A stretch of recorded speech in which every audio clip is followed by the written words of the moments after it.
movies that were supposed to come out in the last few months that have had been delayed, and there's only so much room in the release schedule that can even permit a lot of these films to then get reallocated new dates. There's just not room for all of them. So a number of films have been getting dumped on streaming and things like that. And now we've got our latest casualty of that as one of the films I've really been looking forward to. That's Jon Stewart's new film, political comedy, Irresistible, that was going to be starring Steve Carell. And this is one that, when the trailers came out, I thought it looked really funny. Of course, I'm a big Steve Carell fan. I'll watch anything with Steve Carell and pretty much enjoy everything with Steve Carell. But this was supposed to come out and hit theaters in May or in March or May. I can't remember. I think it was March, actually. It was supposed to come out in March. Now it's going to get released, I believe, in June or July, but they are going to go straight to streaming.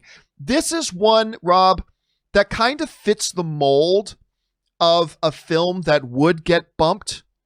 It's a smaller film. This was never going to be a big blockbuster, all that kind of stuff. Where do you find it and where do you reshuffle it in? This is kind of the prime film that would be a candidate for getting bumped. And by the way, the type of film that probably wouldn't do all that bad as far as VOD goes, probably not all that bad as far as VOD goes. So I'm not surprised that this film got moved. I'm disappointed, though, because I'm a big Steve Carell guy. I was really looking forward to seeing this on the big screen. Rob, any surprises that this movie gets moved, and how do you think it can do? Well, I'll tell you, this weekend I've seen all kinds of marketing for this film. I've seen Jon Stewart, pieces of him talking about what it's like to be back in the director's chair again, and I've seen the trailer for the film. It's got Rose Byrne is in it as well, and it looks really good. And there's two movies now, John, that I hate to say it, that I'm really looking forward to drop on video on demand or pay on demand, whatever you want to call it, is this movie and The King of Staten Island. Judd Apatow's film that stars Pete Davidson. That's basically based on his own life, how he lost his father, who was a firefighter. And both of these films, comedic, and they both look terrific. And I'm really looking forward to watching these movies. How do you think they could do? We can see your on the live. The audio thing came up there. A lot of technical problems today. How do you think they're going to do over there? I think people want to laugh. I think people want a chuckle, John. I mean, with all the news it's coming out, both of these movies. I mean, I've heard somebody described, I think, on Jeff Wells' website that The King of Staten Island was Pete Davidson's 8 Mile. And I'm like, wow. So it looks very funny, but it's also heartfelt and comedic and is about his own life. I mean, I think that's terrific. And this Steve Carell comedy just looks, I think Rose Byrne and Steve Carell as a comedic duo is an irresistible one. And the movie looks really funny. Between that and Space Force, I think Steve Carell's he's going to be killing it in the next couple months. I am so looking forward to Space Force. I'm looking forward to that. Question is for you guys, what do you think about this move of moving Irresistible straight to VOD? Do you feel like we do that? Yeah, this was the kind of movie that would get that sort of treatment at this point, unfortunately. Or are you surprised that they made that move? Jump down to the comment section below and let us know your thoughts. All right, guys. With that down, let's do one more thing off the top, and that is this. There's been a discussion around, speaking of the pandemic and everything like that, there's been a discussion going around about, when will the movie theaters open? But then an extension of that discussion has been, when they do, are people going to want to go back to the movie theaters? And we've talked about a couple of different, dynamics at play. Dynamic number one, we are cautious. There are going to be a number of people who are going to be understandably and reasonably cautious about the idea of going back into public spaces, particularly where there's going to be a bunch of other people. So there's going to be that. So there's one train of thought that, when the doors open to the theaters, not many people are going to go. Even if they have, social distancing, staggered seating, limited show times, all those sorts of rules and regulations and requirements in place, they're still going to be, understandably so, a lot of people are going to be cautious. The other train of thought that I've kind of proposed on this show before has been, I don't think we should underestimate the drive a lot of people have to get back to anything that feels like normal again. I do not think, whether it's totally reasonable, unreasonable, not so smart, totally smart, whatever, there's going to be a lot of people that I believe that when the doors of the theaters are opened, that while there will be a bunch who are cautious, understandably so, there's also going to be a lot of people that are going to be just really ready to get back to something that feels normal again. And Rob, while this is not a complete apples to apples comparison, I think what we've seen this weekend over the course in the United States, where there are reports going over that, bars that have been, because there are areas like just Riverside County, just outside of Los Angeles, they're talking about opening up restaurants again this coming week. And there are other places that have been slowly rolling those open. So beaches, bars, boardwalks. My wife, goes hiking. She said she saw a lot more people out there than she thought there were going to be. Of course, my wife has the respirator mask on, the whole kind of bit. She plays it safe. But people are flocking.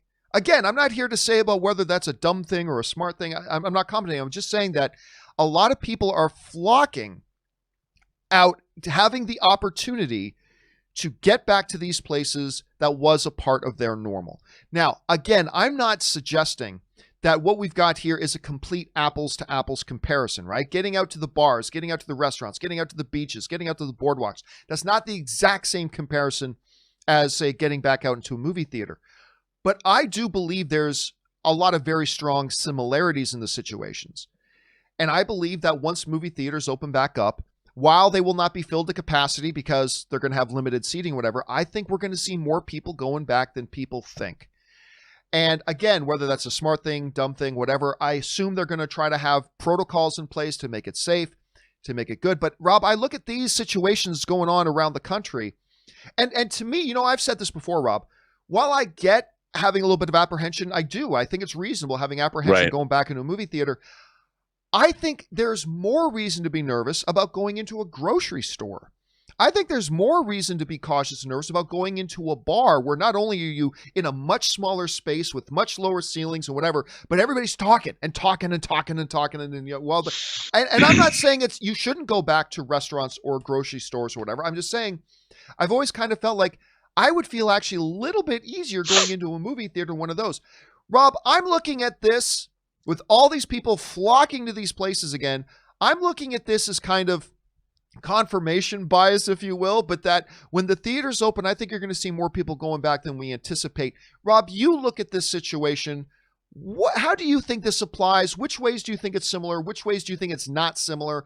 How do you break this all down? Well, look, I mean, we're going to know because all of these people flocking to all of these places in about 2 weeks, we're going to see how this worked out for everybody. And it'll be academic. And it's either going to be less than we thought, or it's going to be the same or more. We have some states that are on the rise. Our state in California, John, we are not flattening our curve. The cases are inching upward. And as people go out, I expect them to go up. I think it's really going to depend on how it turns out. But like you pointed out, as they have said, it's when we're talking and sneezing and we're the ones spreading the virus, and it's mostly through droplets and things that are coming out of our mouths. So if you're wearing a mask in a movie theater, I think it's not necessarily as dangerous. I would like to point out, though, about supermarkets, my local Vons and local Trader Joe's, they have done a fantastic job. There's somebody outside the door spraying everybody with hand sanitizer going in. They limit the amount of people going in, and they have cleaning crews in the stores literally cleaning up all the time. So I've been very impressed by my local grocery stores here in Pasadena. They've done the ones I go to have done a great job. But look, I think you're right about going to the movie theaters. If we don't have massive growth in cases, I think going to movie theaters, it's a place where, if every other row is empty and it's not as much as usual, you don't have packed people and they keep it fairly clean. I'm not as worried about going to see a movie as I would be, like you said, about going to a restaurant or bar, certainly. Because if you're just sitting there quietly, you're not going to be breathing or talking or spewing your perhaps coronavirus out breath on everybody, Well, and hopefully you and I have talked about this before, because I've been really impressed with a lot of the grocery stores that are in our area and the cautions they're taking. I expect no less from movie theaters. I expect no less from movie theaters. Number one, telling, any patrons to show up that look like they might be symptomatic of anything and saying, folks, we love that you've come here, but we're going to have to ask you to come back another time when you're feeling better. Have hand sanitizer thing, all the staff masked up, cleaning crews, blah, blah, all that kind of stuff. And I don't, again, whether it's smart or dumb, that's a different topic. But I just think we're going to see more people come back to the theaters when it does happen. Question here for you guys is, what do you think about that? When you're seeing people flocking out to public places opening up, do you think that has any relation or direct line to what might happen when the movie theaters open up? Or do you think a lot of people still avoid it? Jump down into the comment section below and let me know your thoughts. All right. That was going to be the last off the top thing. Uh-oh. Rob, you and I talked beforehand about, I don't know if we should talk about this or not. And you said we should. Yeah. Okay, so let's do this. So here's a bonus off the top. All right, here's a bonus off the top. So, as you guys know, Warner Brothers and HBO Max has decided to put up the $30 million to finish the Snyder Cut and put it out on HBO Max. And we're going to talk a little bit about how that's going to happen a little bit later in the show. But I got an interesting message this weekend, and I talked to Rob about it a little bit. So here's the thing. You guys remember a couple years ago, I was the first person to tell everybody that Ben Affleck was out. He was not going to be Batman anymore. Everybody told me I was wrong, but I trusted the people who told me so. And I got told by 3 separate sources that Ben Affleck was out. And of course, years later, it turned out it was all correct and true. The reason I bring that up is because one of those 3 people reached out to me on Saturday and wrote something very interesting to me. And basically what they wrote to me was that when Warner Brothers and HBO Max first entered in and started talking about the possibility of putting up money to finish the film, Zack Snyder, what I've been told by this individual, told them it was going to cost upwards of $70 million to do it. 70. Now, I found that interesting, Rob, because one of the things you and I have been wondering is, like, if this thing is as incomplete as Zack Snyder's interview with The Hollywood Reporter seems to make it sound like it is, how on earth are you going to do it for $30 million? So what this dude told me was that the number he actually floated was 70. And that Warner Brothers and HBO Max, simply that was a dollar figure they couldn't do. They just could not do that kind of a number. Financially, that doesn't make it make sense for them. It's a lot of money. So they went back and said, can you do it for the $20 to $30 million range? To which at some point, Zach then finally said, yes, okay, we can do it for $20 to $30 million. Now, I then took that information, and this is why I was hesitant to even talk about it. I then took that information and reached out to one of the other 2 guys who confirmed the Ben Affleck was out as Batman thing to me. And I said to them, hey, I just got told that Snyder actually said initially that he was going to need upwards of $70 million to complete it, but that was a price tag that was too much for them. They compromised down to 20 to 30. Is that what you heard as well? And they said, no, we've always heard it was 20 to 30. So I've got 2 different conflicting things being said to me. I got one of the Ben Affleck is out as Batman sources who was 100% correct, tell me that the initial money that Snyder actually wanted was 70, and they're going to make a compromise and go down to 20, 30. But then I had another one of the Ben Affleck confirmers tell me that the number they've always heard was 20 to 30. So 2 conflicting things. Rob, I bring this up because, you, with your experience and your history in the industry and filmmaking, you have said, you've expressed a lot about a little bit of confusion about that number, because you've said there's simply no way this can be properly completed for like upwards of $30 million. You didn't think it could properly be done for upwards of $30 million. So you hear these conflicting things I'm hearing. Some saying they needed 70. Others saying, no, it was always going to be 20 to 30. I don't know. What do you make of all this? What do you think at this point? One of the things that I've learned over the 32 years I've worked in the entertainment business is that post-production always gets the short shrift from anyone who's trying to pay for a movie. They don't understand it. Everyone understands shooting a movie. Got to be on set. Got to have caterers. Got to have the whole crew. Got to have everybody. So they understand those costs. Post costs, especially in the world where we all work on computers now, everybody believes that can't you just press a button? Why is it so expensive? Well, when you're working with a movie like Justice League, almost every single shot has some kind of visual effects or some kind of treatment, post-production treatment in it. And as a lifelong reader of Cinefex magazine, which is a journal only about visual effects, I've read every issue. I've been buying it for 40 years.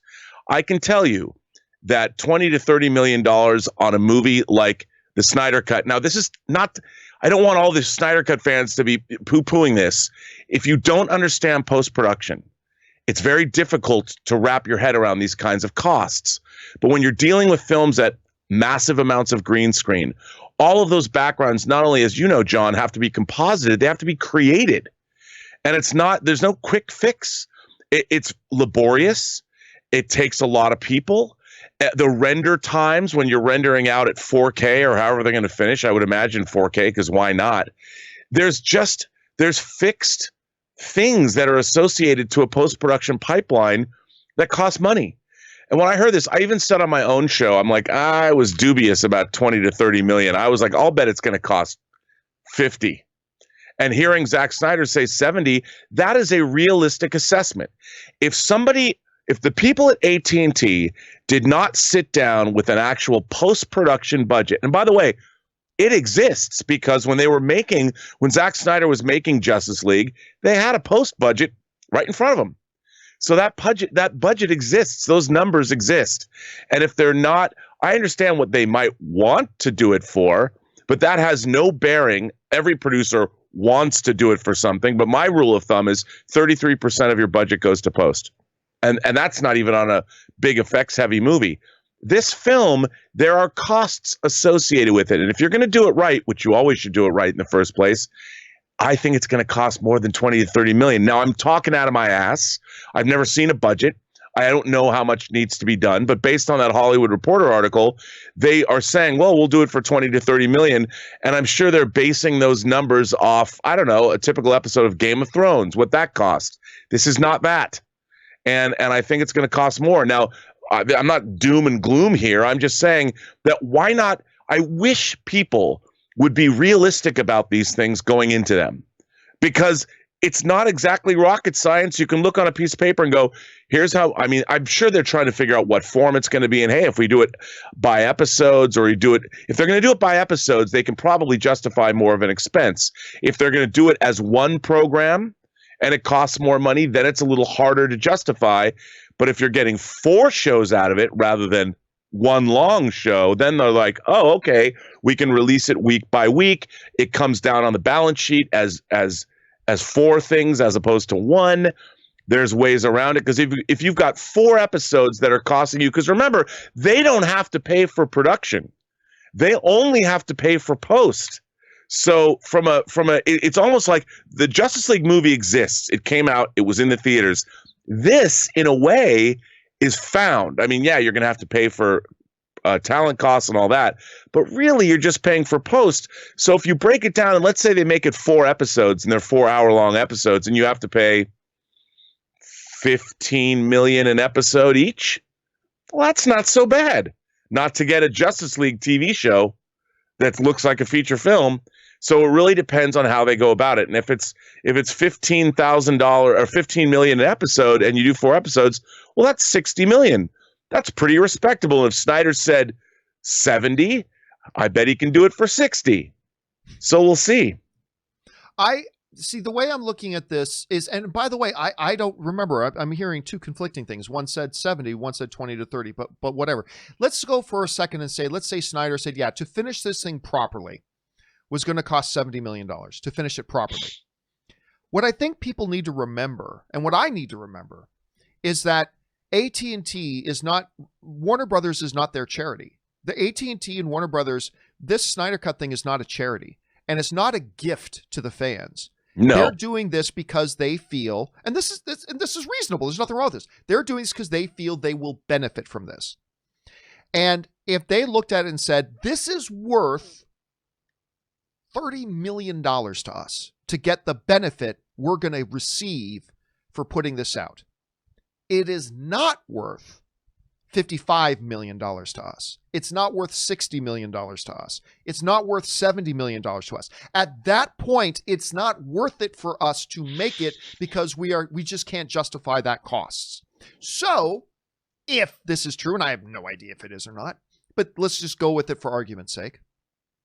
So they go back and say, I'll tell you what, we think we can justify to ourselves spending 20 to 30 million more. We can justify to ourselves writing a big fat 20 to 30 million dollar check to get this thing finished and aired on HBO Max.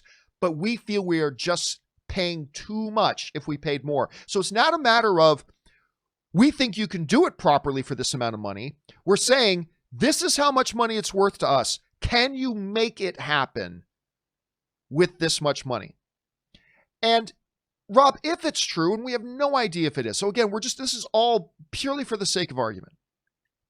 If it's true, and Zach initially thought we needed about $70 million to finish this thing and finish it right, and he looks at that situation and goes, okay, we can either not do it at all, or we can find a way to stretch that 30 million as much as we can to create a watchable finished version and put it out. I would think that a lot of the people who have been clamoring to see the Snyder Cut of Justice League, I got to think that if you put it to a vote amongst them, hey, we can either get it not at all because they wanted 70 million, or we can get it without all the money it needed, but we're going to get a version. I got to think the vote yes would be overwhelmingly positive. I got a feeling that fans would overwhelmingly say, hey, we can get a version that they only gave them 30 million to finish, or we get no version. I got to think they'll take the version that was not properly paid for. You know what I mean? So I got a feeling it might not be an issue of AT&T misunderstanding how much it actually costs to do post-production as much as AT&T going, it doesn't matter how much it's going to cost to properly do post-production. This is what it's worth to us. Can you do it for that? I don't know. Right. Well, I think, look, if you make one movie, all right, and one movie, the way they justify the costs for these things is you base your subscriptions and then you take a chunk out of each show. Like each show, let's say 5 cents from every subscription that HBO Max has is going to be put toward the Snyder Cut until it's paid off or whatever their analytics are. You make the Snyder Cut as one movie, all right? And let's say you get 20 million views and you spend $30 million. But if you break it into 4 pieces and you spend $70 million and you get 80 million views because those 20 million people come back 4 times, like let's say you release a piece every month or however, you've justified your additional expense because you instead of getting 1 program, you've got 4 and you've quadrupled your views theoretically. And then that'll exist for a long time. Also, when I was working on Star Trek: The Next Generation, there were 3 different divisions paying for the restoration of Next Generation in HD. You had your home video division, you had your syndicated or strips division that's selling all over the world, international sales, and then you had domestic sales. So there were 3 different divisions all kicking in because the final product they could sell on a number of different platforms. And HBO Max, I mean, Deborah Snyder herself said, well, this can't go into theaters. Might be true, but that doesn't mean you can't release it on home video. How long physical media is going to stick around? Up to debate. But I mean, is HBO Max going to be available all around the world? There's ways to amortize costs with this product. And I think the important thing is do it right. Do it right the first time, get it done correctly. If you're going to spend the money and then you figure out a way, how do you maximize your, how do you pay for it? And I think breaking it in, I think we're almost guaranteed to have it broken up into parts because we'll get to that later. We'll get to that. Let's not go into that too much because that's one of our topics for later. Right. Yeah, that's right. So I'm just saying that I think I would always say do it correctly. No, I'm not saying spend lavish. You do it the way it's budgeted. You have a realistic manner. I mean, the thing about post is, you're not going to go over budget. You're not going to, have long days where you go over 12 hours and everyone's on double time. You've got the time. They haven't announced a release date. It's sometime in 2021. So you can effectively budget this out, realistically budget this out, watch how much it's going to cost, figure out how to do it effectively and not as cheaply. I hate when people say cheap because you're paying for what it costs. But this can be done. You have the time. You've got to get a great post supervisor, a great visual effects supervisor to sit down, and a line producer to budget this thing out and really sit down, put the screws to that budget and make it happen. That's how I would do it. So look, I just want to be very clear about something here because I could see people misquoting me. I am not saying that Zack Snyder said it's going to cost $70 million to do. I am telling you, I've heard two conflicting things from two very reliable sources telling me two completely opposite things. One is saying that the actual original ask was for $70 million. One is actually telling me, no, it was always $20 to $30 million. So which one it is, I don't know. I'm just saying the $70 million one does fit more into what we've been thinking, that it's got to cost more than that. But anyway, guys, the question is, what do you think is going on here? And do you think a properly done post-production thing can be done for 2030? But even if it couldn't, would you as a fan still take it, even if they weren't paying enough money to do it properly? Because it at least means you're getting it at all. What are your thoughts on all that? Jump down to the comment section below and leave your thoughts there. All right. With all that down, guys, let's now move on to our main topics today. And how do we select our main topics here in the John Campea Show? Well, it's really rather simple. You see, you guys come up with them by going anytime 24/7 over to www.thejohncampeashow.com/contact. Once you get there, you're going to see a form. Fill it out with your topic or question, hit submit. It's totally free. And then maybe, just maybe, you might see your submission featured as a main topic here on the John Campea Show. With that down, let's move on to main topic number one, shall we? And our first main topic today gets submitted to us by Chris S., who writes, with the recent confirmation that Google Play Music is shutting down and all traffic being forced to YouTube Music, requiring a subscription to get the level of service you got from Google Play Music for free, do you still think Google Play Movies is a safe, best option? All right, thanks for sending that in, man. And yeah, listen, Google Play Music is actually my music playing service of choice. That's the music service that I use. I use Google. I mean, I very much live in the Google sphere. I use Google Docs. I use Google everything. I use YouTube. I use Google everything. And I use Google Play Music and I use Google Movies. And my wife loves Google Play Music. Well, we've known for a while that Google Play Music was going to be shutting down, and it is now upon us. Google Play Music is shutting down.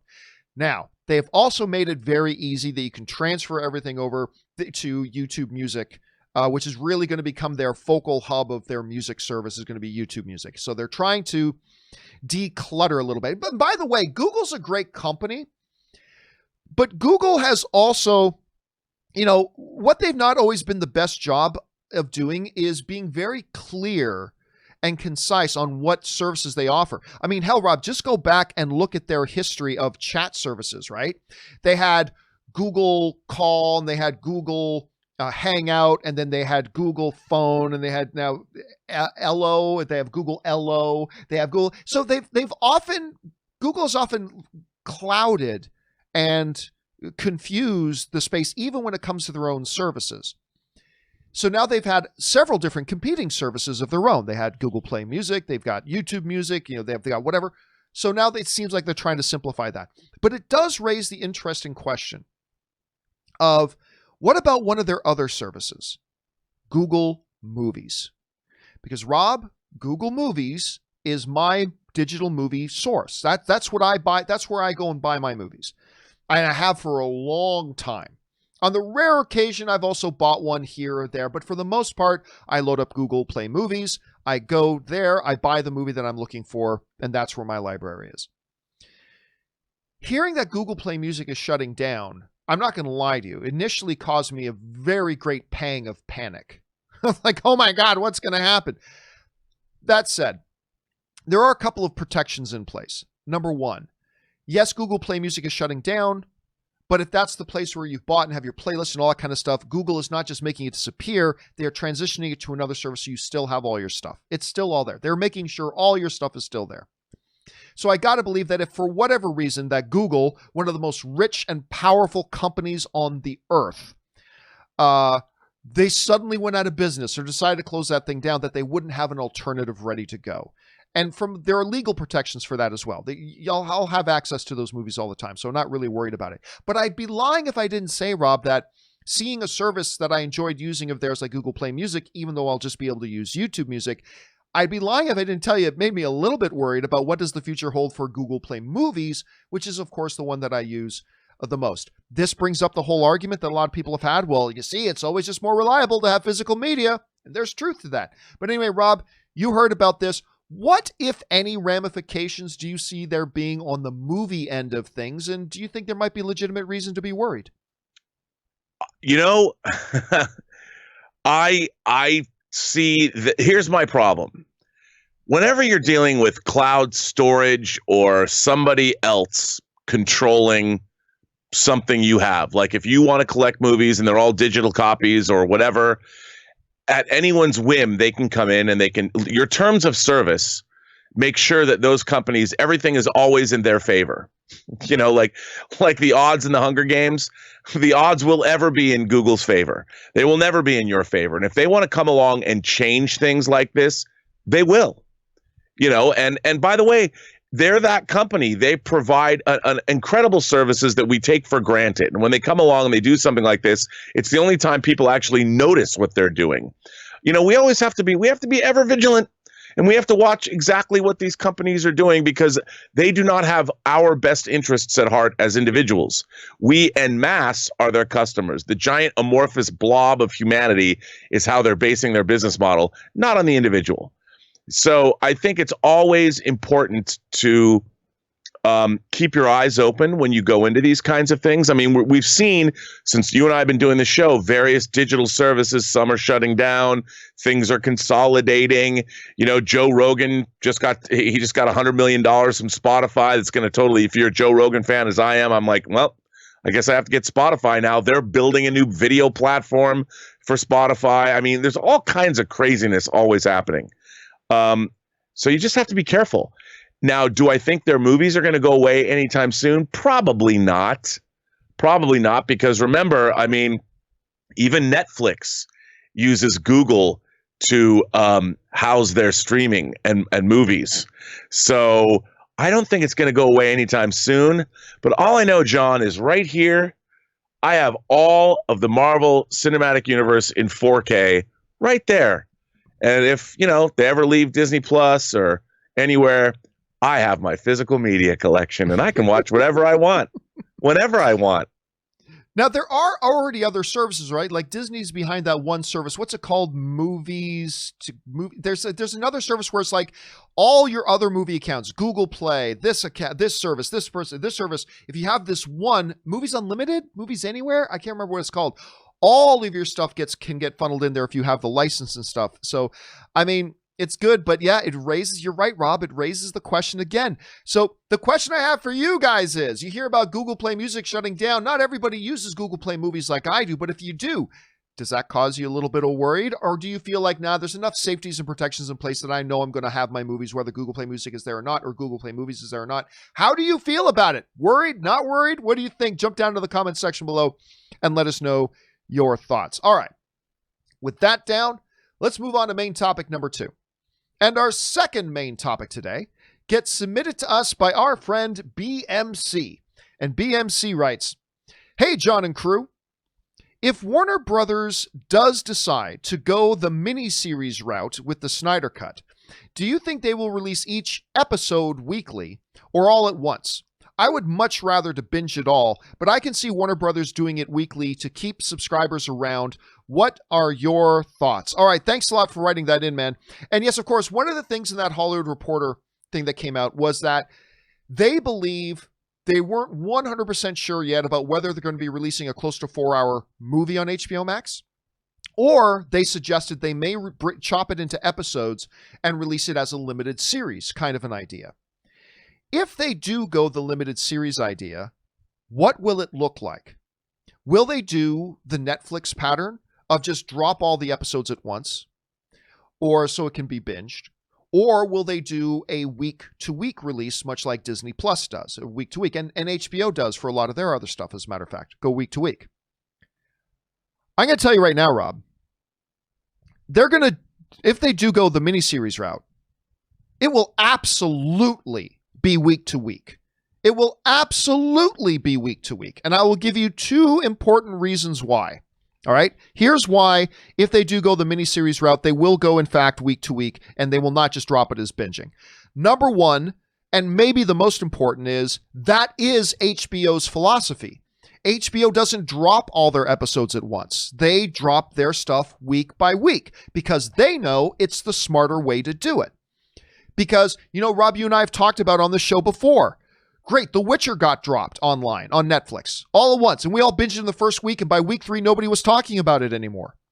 However, you know, Disney Plus puts out Mandalorian behind-the-scenes documentary. Well, let's go back to Mandalorian itself, not even the documentary. We talked nonstop about Mandalorian for over 2 months because new episodes were coming out each week. It created a snowball effect and word of mouth. More and more people jumped onto it, and Mandalorian was the topic of conversation for months. Stranger Things Season 3, 2 weeks later, nobody was talking about it. It's super popular, yeah, but it was done. Now it was done. HBO has followed that model, so I don't see any reason to believe they would break that. But the other important thing here in this, Rob, why I believe they will absolutely go this route, and they would do it week to week, they will not drop all the episodes at once, is because you pointed out earlier, there is more benefit to HBO Max to have multiple pieces of content that remain a part of the pop cultural conversation for a longer period of time, thus bringing more benefit to HBO Max. And again, remember, AT&T and Warner Brothers are not releasing Snyder Cut on HBO Max as some sort of public favor. They're not doing it because they want to be good humanitarians. They're releasing it because they believe they can profit from it. And the way they can profit from it most is by having elongated out pop cultural conversations, get more benefit from it, get more eyeballs on it, more views, because even if you only have 5 million people watching each episode, if you drop it all at once, there's 5 million views if you drop it as one movie form. You break it into individual episodes, well, now it's being talked about for a month, and you're getting 4 times the views, or 5 times, or 6 times. I've heard it could be anywhere up to 6 episodes, Rob. They could chop this thing up into 6, or if they want to go the route of Mandalorian and make each episode like 30 minutes, they could make 8 episodes out of this thing and really draw it out. Look, I don't 100% know for sure if they will release it as a movie or as a series, but I'm damn sure if they do release it as a series, they will absolutely release 1 episode per week because there's just too many advantages for them not to do it that way. And it is the way they do it with all their other content. Rob, I know you've been thinking about this a lot. So if they do go the route of putting it out episodically, do you think they take the Netflix model and drop it all episodes at once? Or do you think they go the week to week? Well, no, I think you astutely pointed it out. HBO's modus operandi is week to week, whether it was Watchmen, whether it's, The Outsider, that's what they do. I mean, that's their model. Now, let me tell you, I think for this particular thing, I am fascinated, and I'll never know the answers because we'll never know the answers about the legalities of all of this. How does it work with the talent? How do you pay them? Is it a new thing? And I'll tell you what, you break this into, forget HBO, but you break this into a miniseries, then it's very different from the Justice League movie. And it's very easy to make the case that this is a totally new thing. I don't know if it'll have a different copyright. It probably would, so it's a whole different thing. So if you go back, let's say you've got your talent, right? You've got your main actors that you have to pay.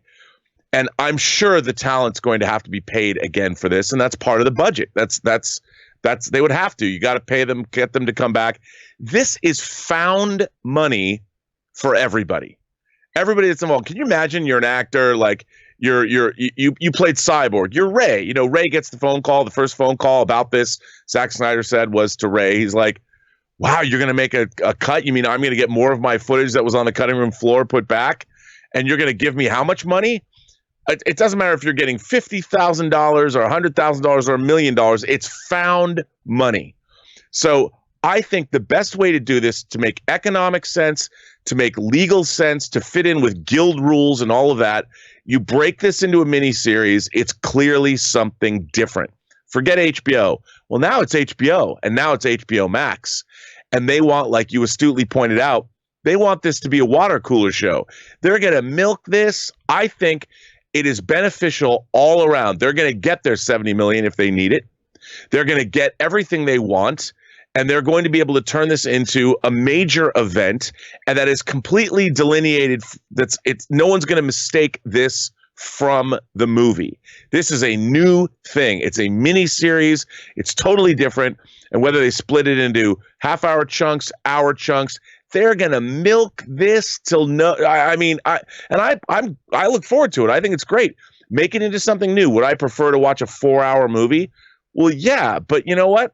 I'll binge all 4 hours when it's available. But for the time being, string this shit out, man. Make this. You want to wring out every droplet of value you can get out of this. And I think by making it a 4-hour event, or maybe even it's 4 hours, maybe it's 5 hours. Who knows? Why not? I'll tell you this right now, Rob. You will not binge all 4 hours. I know you will not wait till all 4, 5, 6, 7 episodes. You're going to watch it day one that it drops. Oh, yeah. No. I'll watch it weekly, but then I'll probably binge it. I mean, if it's decent, I will watch it a number of times. And look, I know you like Justice League. I was extremely disappointed in Justice League. In my mind, it can only be better. And every one of Zack Snyder's extended versions of anything, I've enjoyed better than the theatrical version. Whether it was Dawn of the Dead, whether it was Watchmen. I don't know if there's an extended version of Sucker Punch of 300, but bring it on. So bring on this extended version. I can't wait. Can't wait. I'm really excited for this. I mean, I'm really excited for this. Guys, the question is for you.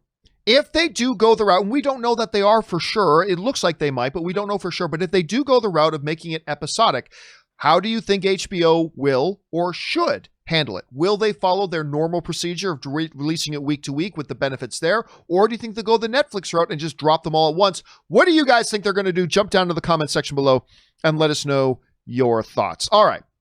With that down, let's move on to main topic number 3.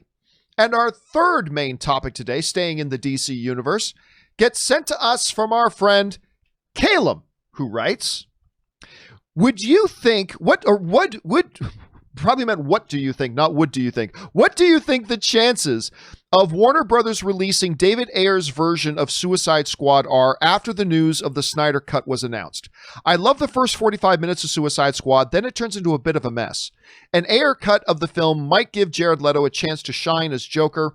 I thought he was very underused in the film. Let me know your thoughts. Love the show all the way from Australia. All right, thanks a lot for saying that in, Caleb. And yeah, Rob, it just, in a heartbeat, the conversation suddenly turned to the Ayer cut of Suicide Squad. Now listen, Suicide Squad is a movie to me that I acknowledge is a hot mess of a movie. I acknowledge that. But I'd be lying to you if I didn't tell you I also liked it. I had fun.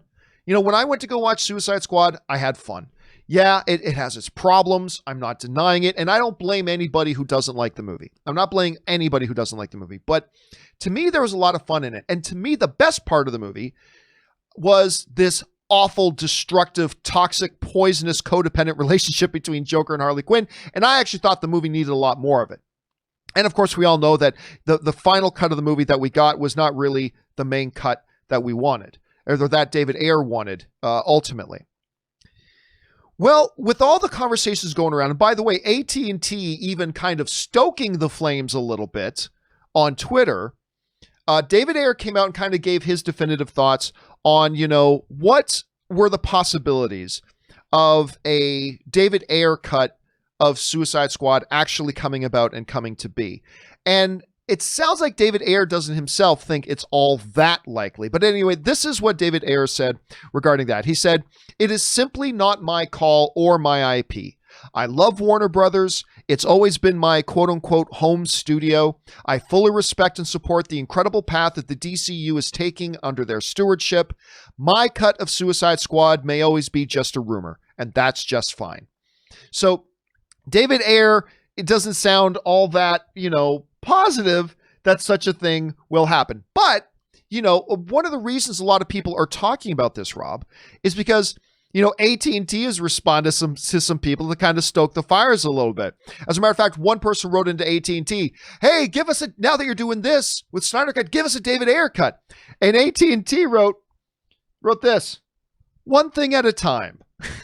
One thing at a time. David Ayer then saw that and he responded to it saying, hey, I'm standing by. I'm ready to go. So anyway, Rob, it does bring up the question of, do we think we could see a re-release of Suicide Squad? I'm going to tell you, listen, anything's possible. If they think they can benefit from it, anything's possible. I'll tell you why I don't think it will.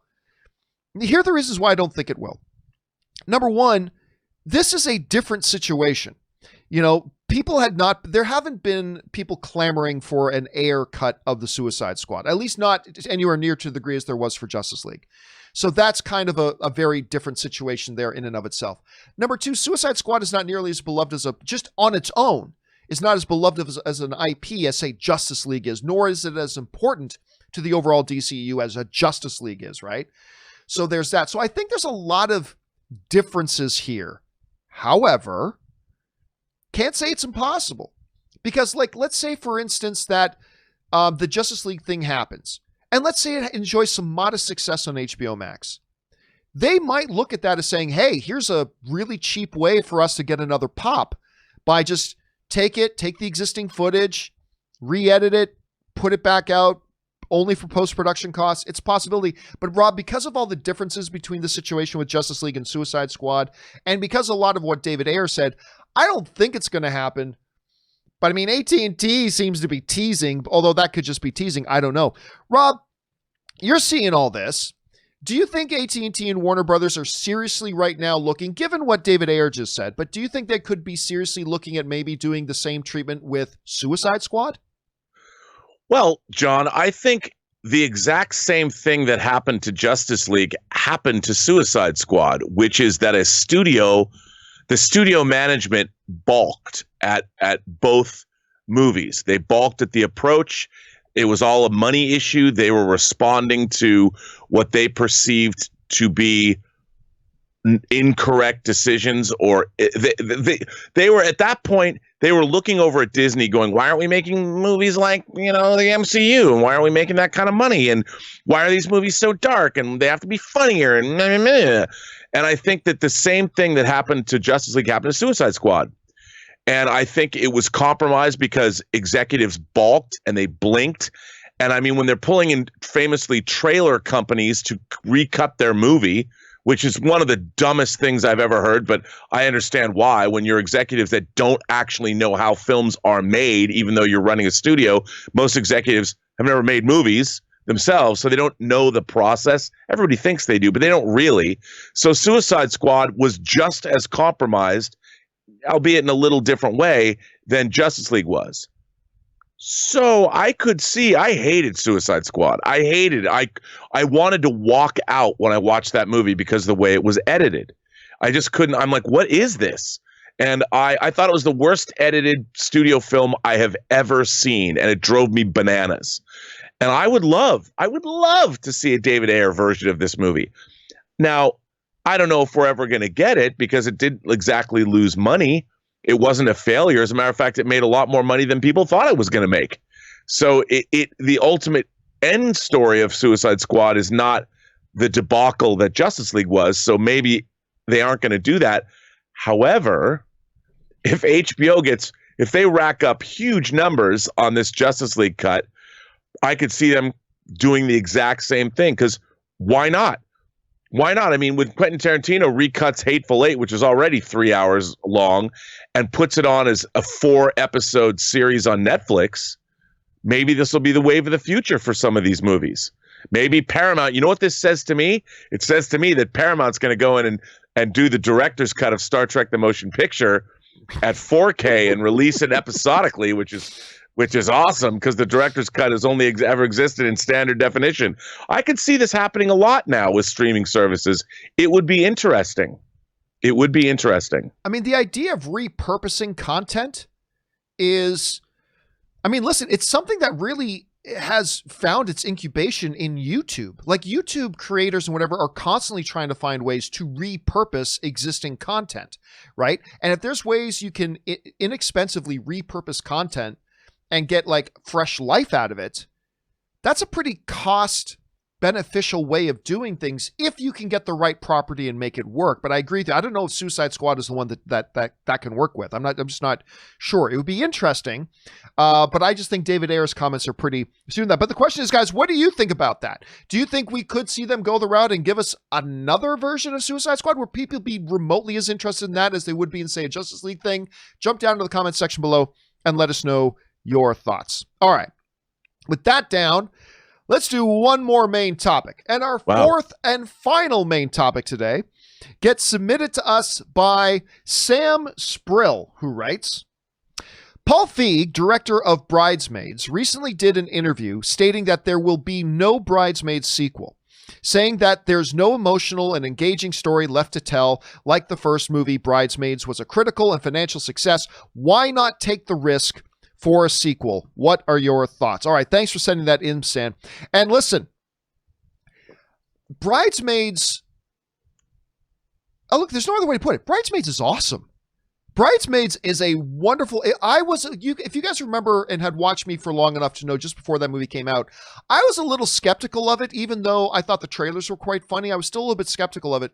I loved this movie. I thought it was all kinds of fantastic. It was hilarious and heartfelt. Kristen Wiig is just gold. Kristen Wiig is absolute gold. Now, of course, Paul Feig directed that, but he also did a couple of other really successful films with Melissa McCarthy. He did Heat, that was really successful, did great with the audience and the critics, and made a good amount of money. He did My Spy. Or not My Spy, it's just Spy. That Melissa McCarthy did with Jason Statham. I really like that movie. Which was a movie that was much better than I thought it had any business being. And I remember I even delayed watching it, and I waited till some other people saw it, and they came back to me, John, it's really good. I'm like, seriously? I love Jason Statham and everything, but really? And it was really great. So anyway, what's going on here is Paul Feig was recently asked about whether he'd ever go back and do another Bridesmaids, go and revisit those characters again. And he basically gave the kibosh on it. Here's an excerpt he said more about it, but this is an excerpt of what he said. Ooh. He said, so to do a sequel, I think you're basically just going to have a funny wedding. And I've seen those movies a million times, and some of them are good, and some of them are like, okay, whatever. It's obviously up to Kristen Wiig. She's the keeper of the keys on that, because she, of course, wrote the film as well. But it would have to be something that you can emotionally engage in again and not just go, it's Megan's crazy wedding in the Bahamas. And all kinds of hijinks happen. That could be funny, but I just think you need more for a movie to be great. All right, so that comes from Paul Feig talking about Bridesmaids. And listen, I get where he's coming from.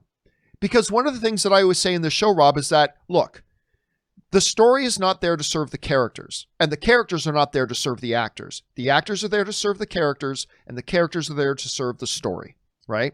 I say that all the time. That being said, I think with comedy, I think that rule changes a little bit when it comes to comedy.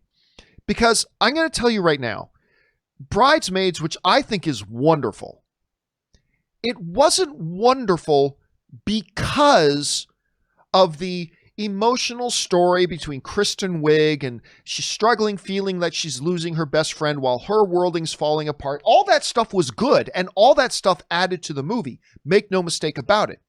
But in terms of a pure comedy, Rob, to me, the heart of this movie was the characters and their dynamic together. Because when you look at that scene, I mean, I know you remember the scene, Rob, but the scene that I nearly passed out in the theaters, I was laughing so hard. When all the girls go into the bridesmaids dress part thing to try on the bridesmaids dresses, but they had all ate the gray meat, and they all were starting to have their digestion problems. Oh my God, I seriously thought I was going to vomit. I was laughing so hard at that stuff. But that was all aside from the story, you know? It was just these characters, their dynamic, their chemistry, and how it worked. That's why when they were doing Hangover 2, even though Hangover 2 didn't work out all that well. But still, when they were doing Hangover 2 and people were saying, but you've already done the story, I was just like, yeah, but I just want to go and hang out with those characters again for a couple of hours. That's why Supernatural, to me, the story of Supernatural has not been all that strong for a few years, but I've still loved the show because just week to week, I just really love these characters and their fun dynamic together, and I just like hanging out with them. And I would suggest to Paul Feig that while it's true, if you're going to do Bridesmaids 2, I don't think you should base it, or, oh, look, there's another wedding and we're doing it all again, but just show us, come up with a story that just gives us an excuse to have these characters together again, doing the funny. Because this at its heart was a comedy. And I think for comedies, I think the rules, Rob, I've always said this before, when it comes to comedy and horror movies, comedy and horror share this thing in common. In a comedy, you can do almost everything wrong in a movie. As a filmmaker, you can do almost everything wrong. But if you make the audience laugh, everything else is forgiven. Much like horror, you can make every wrong decision in making a horror movie, but if you make people feel creeped out watching the horror movie, a lot of that can be forgiven. And I think so with a comedy and a franchise like Bridesmaids, I feel like you could get away with a little bit more, but I don't know. Rob, you hear and read Kevin Feig's, Paul Feig. I keep wanting to say Feige. I keep wanting to say Kevin Feige. I know. Paul Feig's comments on this. What do you think about that? Do you think that a property like Bridesmaids is something they should push forward? Or do you think you should still follow really good sound filmmaking wisdom? Start with story. And if you've got story, then you move forward. And if you don't have good story, don't. How do you feel about this situation? Look, I think I think he's right, because, I thought Bridesmaids was hilarious. I loved it. And I keep thinking, John, it's yesterday was the 31st anniversary of Indiana Jones and the Last Crusade. And that came out in the summer of '89. I'm sorry. Can you say that again? Indiana Jones and the Last Crusade turned 31 years old yesterday. Oh my God. Okay, yeah. I'm sorry. Please continue. And the summer of '89 had Ghostbusters 2 come out. And I remember, I didn't like Ghostbusters 2 very much at all. And I loved the first Ghostbusters. And I remember just thinking, unless you have a great story to tell, it's not enough to just try. I understand as a money-making proposition, maybe, but there's something about leaving something alone. I mean, Paul Feig wants to go off and make more movies. If you go back and you rehash Bridesmaids again, unless you had the greatest script in the world, you're going to wind up with The Hangover 2 or The Hangover 3, where it's just the law of diminishing returns. And why do that? Why not spend your time making something that's new that could potentially be as good, if not better, than Bridesmaids that people haven't seen before? And I think it's really astute what he was saying. Now, do I think there could be other stories in that universe? And do I think the cast of that movie, the main characters, were great? I mean, the ensemble, the actresses in that film killed me, dude. Killed me. And I would love to see them, but why not get those same actresses together and tell some totally different story that isn't a sequel to Bridesmaids? And I think he's right. I like hearing him say that. He's not really like, yeah, I'm gonna go cash in. He because it doesn't always work. Yeah, well, that's true. That's true. Guys, question here for you is, what do you think about that? Do you think that even in something that is as pure of a comedy as, say, Bridesmaids, that like other filmmaking things, story should come first? Do you think maybe in comedy there should be a little bit more flexibility there, saying, hey, it's about the characters and their chemistry together? Do you like what Paul Feig's saying there? Jump down to the comment section below and let us know what you guys think. All right, guys. With all that down and out of the way, we're now going to move on to our live questions part of the show. And how do you get your question or comment live on the live part of the show here? Well, it's simple. You simply go to the tip link that you can see in the top of the description of this video. There's the link there. You can just click, or you can just go to streamelements.com/movieblogtv/tip. Now, I will announce again that we have, at least for the foreseeable future, turned off super chats on YouTube. There was an issue going on the back end of YouTube where people were sending in super chats and they'd pop up and appear, but they were not going into YouTube's logs and they were disappearing. And we went through a day or two where people sent in super chats and we couldn't answer the questions because they just disappeared out of the logs.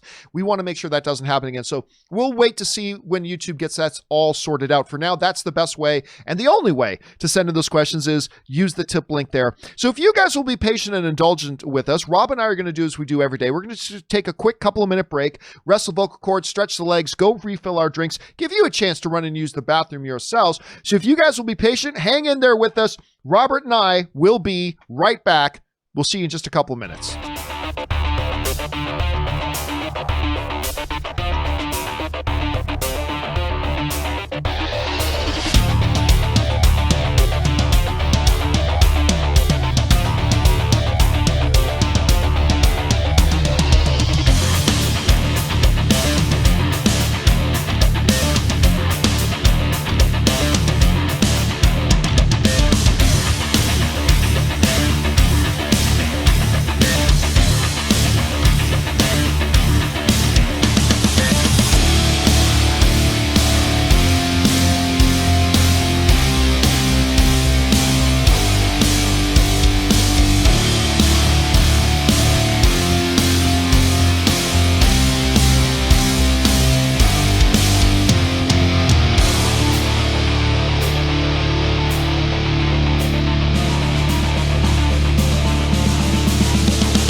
And we are back. Thank you so much for your patience and indulgence as Rob and I took a little bit of a break there.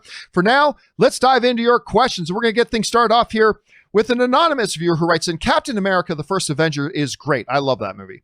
Loved him getting the flag off the pole, jumping on the grenade, and the conversation the doctor had with him in the barracks. Promise me you will stay who you are, not a perfect soldier, but a good man. I often, Rob, talk about how, to me, the most underrated comic book film of all time is, of course, Man of Steel.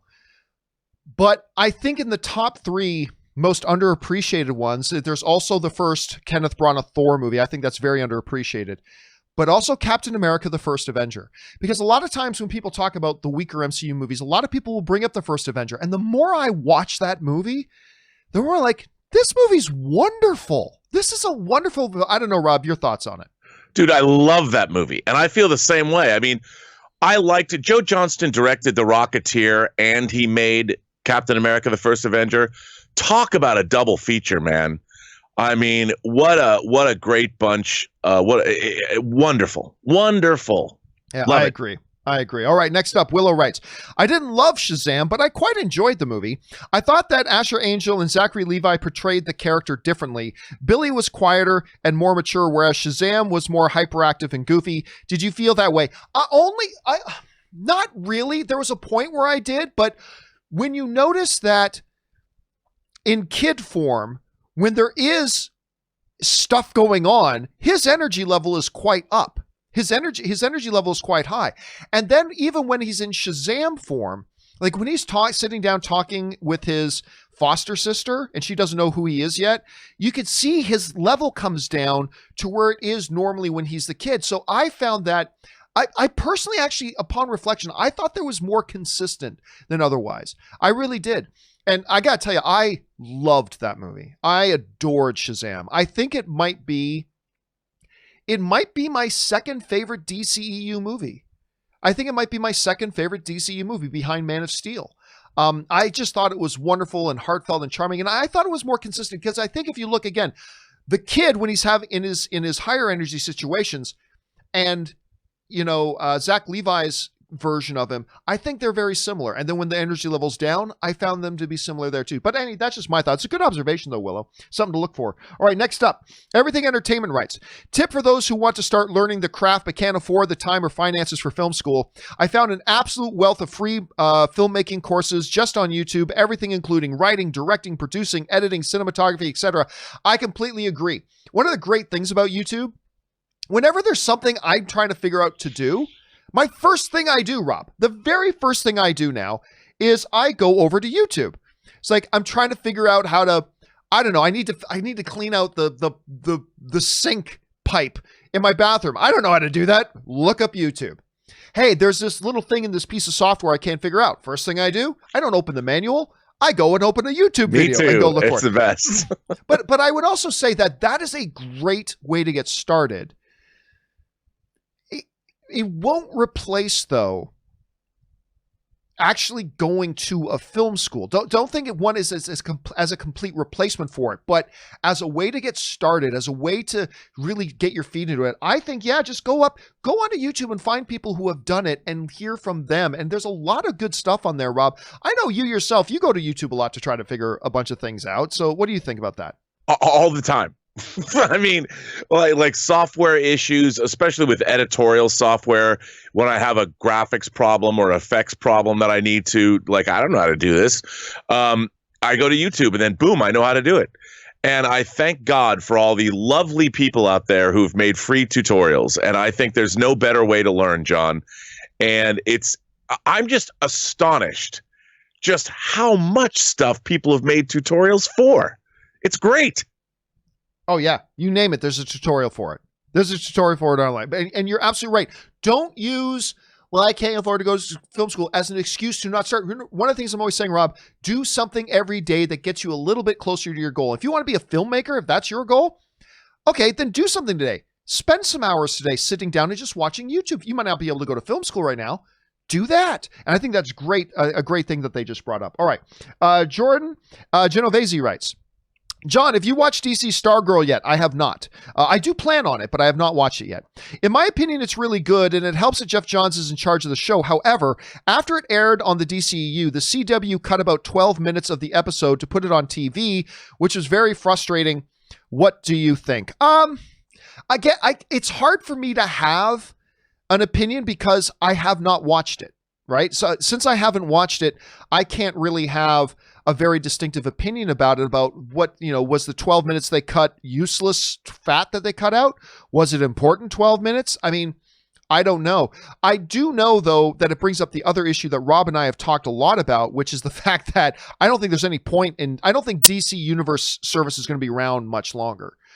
They were moving all the shows that were supposedly exclusive to the DCU. They're all now going to other homes. So I don't really see anything about that. Rob, I haven't had a chance to ask you yet. Have you watched any of Stargirl yet? No, but people have written me to tell me that how great it is. And the only reason I didn't jump on that was because I don't have the DC streaming service, and I don't want to watch a cut episode. But I'm really curious about it because, like, I've got Jeff Johns' run of JSA, and I'm a fan, so I would love to. I want to see it. I really want to see it. All right, next up here comes to us from Canada Rocks, who writes, the internet is for porn, still one of my all-time favorite, funniest YouTube videos ever. Was originally from the 2004 Tony Award-winning musical Avenue Q. I did not know this, which is basically Rent with puppets.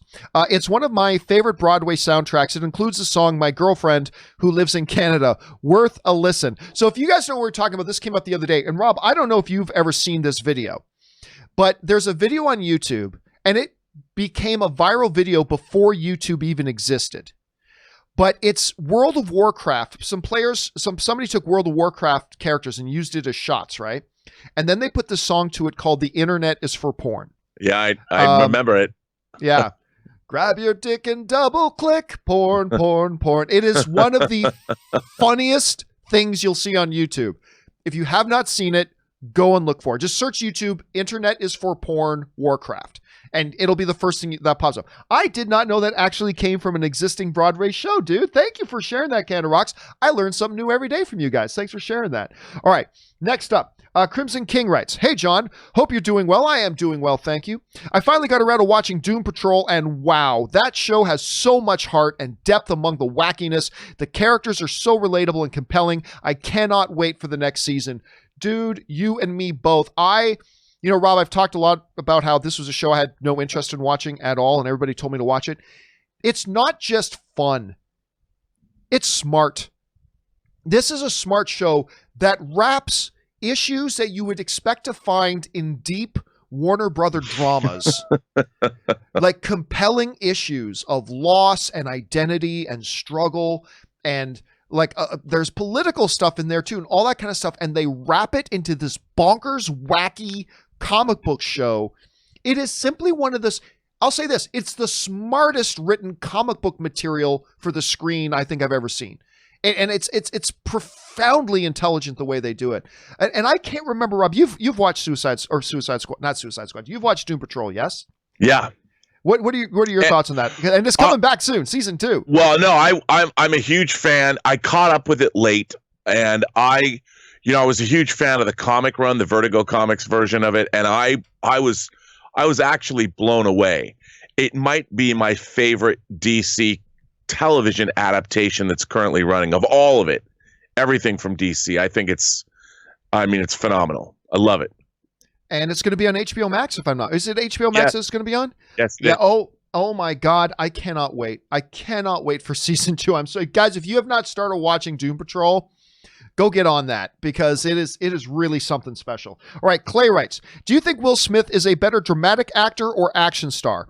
I also think he's one of the most overall talented actors, entertainers, taking everything he can do into account."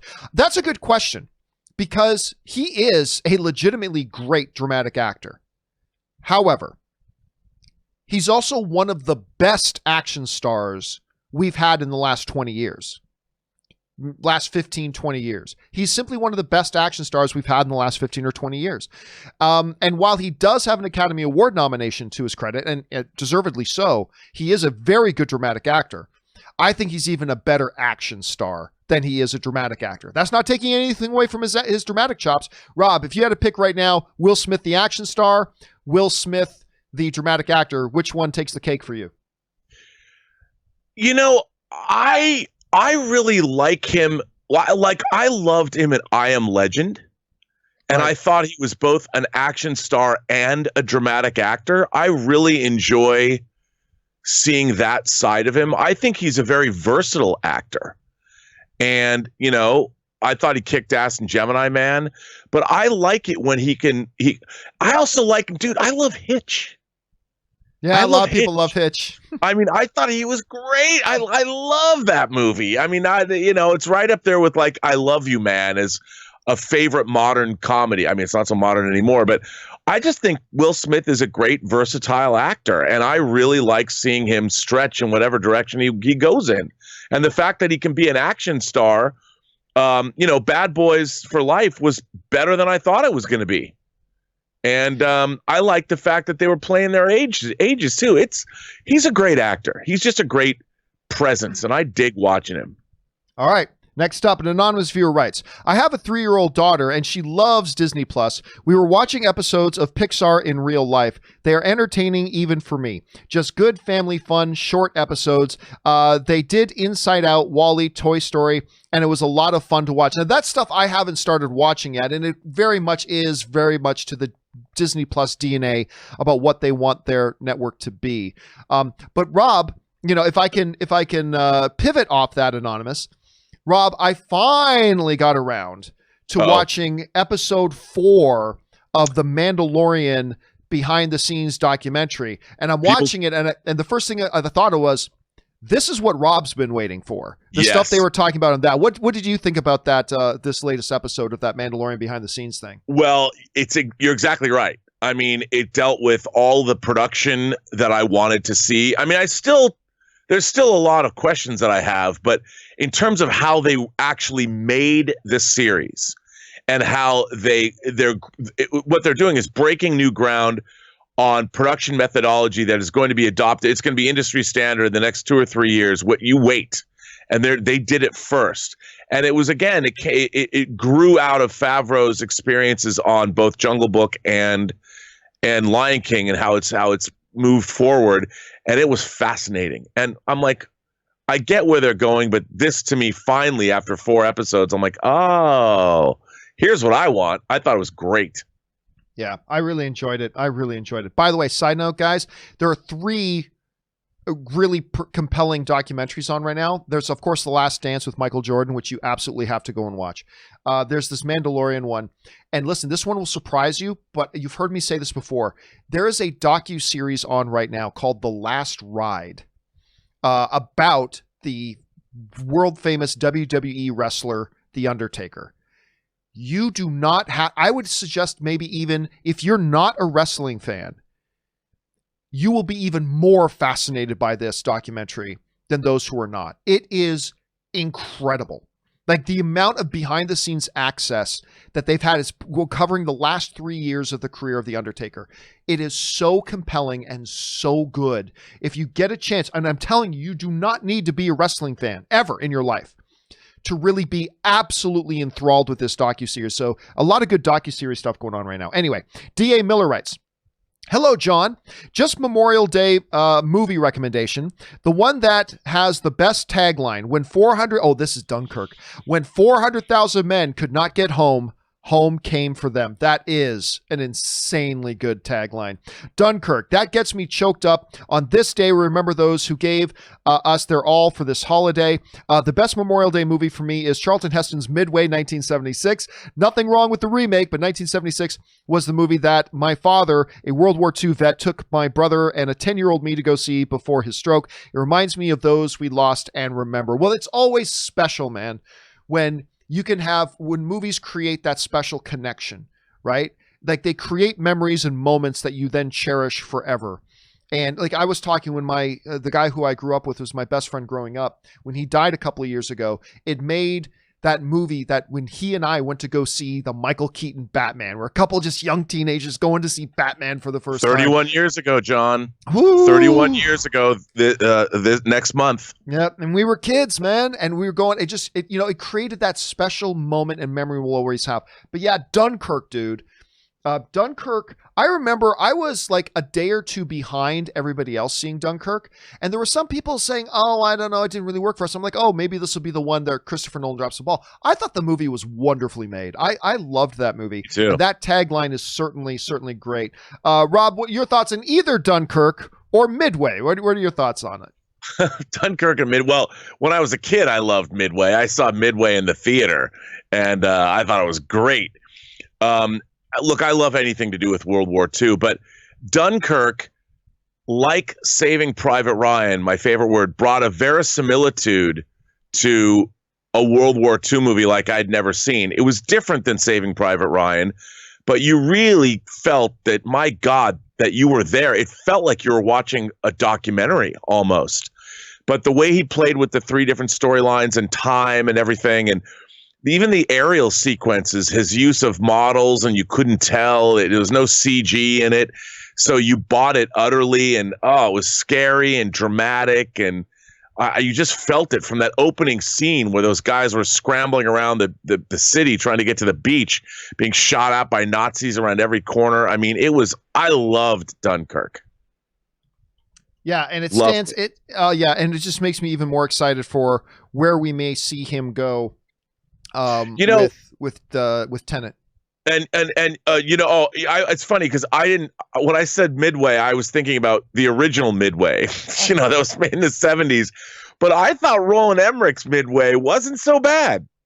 I kind of liked it. I mean, totally opposite. lot of CG, a lot of shots. I'm like, okay, but it was better than I thought it was going to be.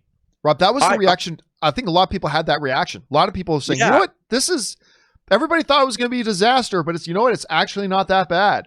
It's funny. When we were talking about Midway, I always snap back to the original, but I realized, wait a minute, that's not what they asked. I was like, but again, World War II. That's why I'm looking so forward to Tom Hanks' new World War II miniseries about the Greyhound fight. Yeah, I can't. Well, but they're going to do the third part. There's the Band of Brothers, the Pacific. Now they're going to do one about the air war, and I can't wait, dude. Can't wait. All right, next up here, Paddington 2's Oscar writes. I love Paddington 2, by the way. Hey, John and Rob. Now that Multiverse of Madness has been pushed to 2022, do you think WandaVision will be pushed as well? If they are as connected as Marvel says, shouldn't they be released closer together? This is part of the problem, Rob, with the shared cinematic universe stuff, is it creates all sorts of complications. I don't know. I don't think it'll matter. I think as long as WandaVision comes out first, it doesn't matter if, Doctor Strange and the Multiverse of Madness comes out within 3 months of when WandaVision airs. I think my guess is, and I don't know this, I'm just guessing. My guess is as long as, WandaVision comes out first, it won't really matter. So, but listen, WandaVision is probably going to get pushed because I don't think they were completely done on everything on that by the time the pandemic shut stuff down. So it might be pushed regardless, but if it is pushed at all, that'll be the reason it's pushed. I don't think it's going to be pushed because they have to release it within a certain amount of time of Doctor Strange Multiverse of Madness. Because what they're not going to do, Rob, they're not going to create a scenario where, if you don't have Disney Plus, you might as well not even bother coming to the movie to see Doctor Strange movie, everybody. Might as well not. They're not going to do that. They're not going to do that. That would be suicidal and completely against Bob Iger's philosophy on things. But it'll be stuff that adds to it and you benefit from it. But yeah, I don't know, Rob, what do you think? Do you think they're going to try to keep these things as closely connected as possible, or do you think they might allow there to be a bit of a gap in between the two? I think there's going to be a gap. I mean, they still need to let things breathe. I mean, the way everything we go roughshod through all this stuff now, I still think they need to you got to develop these things. You can't just throw it all up against the wall and expect it all to stick. You've got to give it time. Right. All right. Next one up. The Sock writes, today is my birthday. Happy birthday, dude. May you have a glorious one and a glorious year ahead of you, sir. I hope you have a great birthday today. I was supposed to go to the drive-in, but they were sold out. Oh, that sucks. I'm not going to lie. I'm pretty disappointed because it's the only thing I've been looking forward to for weeks. I'm going to go get high and watch something, but it's not the same. Anyway, in the spirit of birthdays, what is your favorite movie that came and was released on your birthday and that you went to go see on your birthday? Unfortunately, I can't answer that question. I don't know off the top of my head what the movies are that came out on my birthday or which movies I saw on my birthday. So I don't keep a running record of that in my head. But you raise it. I'm glad you brought something up here, Sock, because we were talking a little bit earlier about how I'm telling people, listen, do not underestimate how much people are itching to get back into some kind of normalcy. And I've been telling people, while I understand there's a lot of people are going to be cautious about going back to movie theaters because of everything, I am telling you, when the movie theaters open, a lot of people are going to want to go. Whether that's smart or dumb, that's a different question. But I'm telling you, a lot of people are going to want to go. And I think the very fact that just drive-in theaters are turning people away, I think it speaks to that. So I'm really sorry to hear that. But Rob, you're hearing this as well. Like, people are trying to go to the drive-ins, for heaven's sakes, and they can't get in. Like, do you think that speaks to the situation we were talking about a little bit earlier, or do you think that's kind of a separate thing? No, I think John, I think people want to get out and go do something, go do anything. I've been going to restaurants that I frequent and I order food and go pick it up from them, I think everybody wants normality.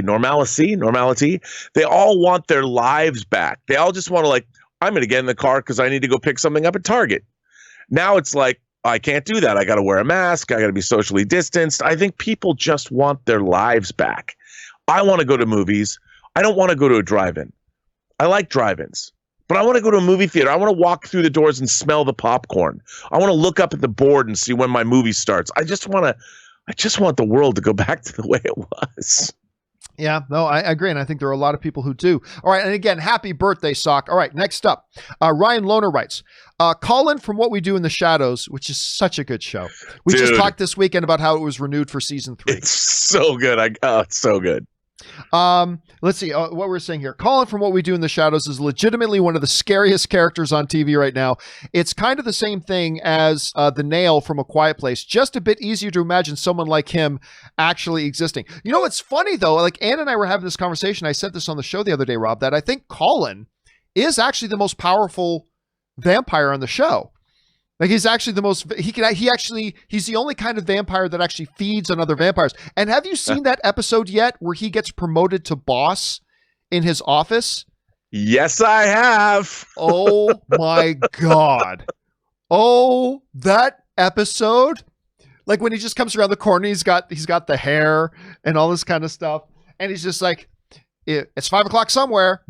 People like to, it's, you know what? And I got to admit, Rob, when I first started watching the show, I didn't know that I liked that character. It's like, oh, okay, I get it. It's a joke that the people who suck the life out of you. He's become one of my favorite dudes on the show. I love this character. The writing is so good. Yeah. You know, I mean, the writing is so good. Anyway, all right. Yeah, any excuse I have to talk about that show. All right, John Lobaker, I'm sure I'm mispronouncing it, writes, I think cannibals are just fed up with Google, fed up with people. I get it, fed up with, okay, I'll give you the shot.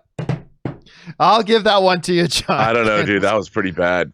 They're just fed up with people. I get it. All right, Garrett Couch writes, I have to admit, I can't wait to get a large drink from the Coke Freestyle, 80% Dasani sparkling water, 20% Diet Fuse raspberry tea. It's my guiltless soda at the movies. Since you can't have Zevia, is that a great soda? Or you can, and that is a great soda. Do you have a go-to drink? Yeah, I do, and I shouldn't. But when I go to the movies, I have a Diet Coke. Or Coke Zero if it's available. Now, I've said this before on the show. Between Coke and Pepsi, I prefer Coke. But for whatever reason, when it comes to the diet versions, I really prefer Diet Pepsi over Diet Coke. So it's kind of weird. I prefer Coke over Pepsi, but I prefer Diet Pepsi over Diet Coke. But at the movie theaters, for the most part, they just have the Coke products. So I normally have that. I should try doing a new mixture, though, with that stuff. Because, yes, Zevia or Zevia, however you pronounce it, I don't care. Hashtag Zevia, sponsor me, you sons of bitches, because I'm drinking your damn soda every freaking day. And I do love that product. I do. I love it so much. But, yeah, listen, just like what Rob was just saying, Garrett, to get back into the theater, to smell the popcorn in the air, to have your mouth starting to water. There's nothing to me like having a handful of popcorn, movie popcorn, and then following it up with a sip of soda. I don't know why. I don't do that any other time. I don't do that at home. I don't do it anywhere else.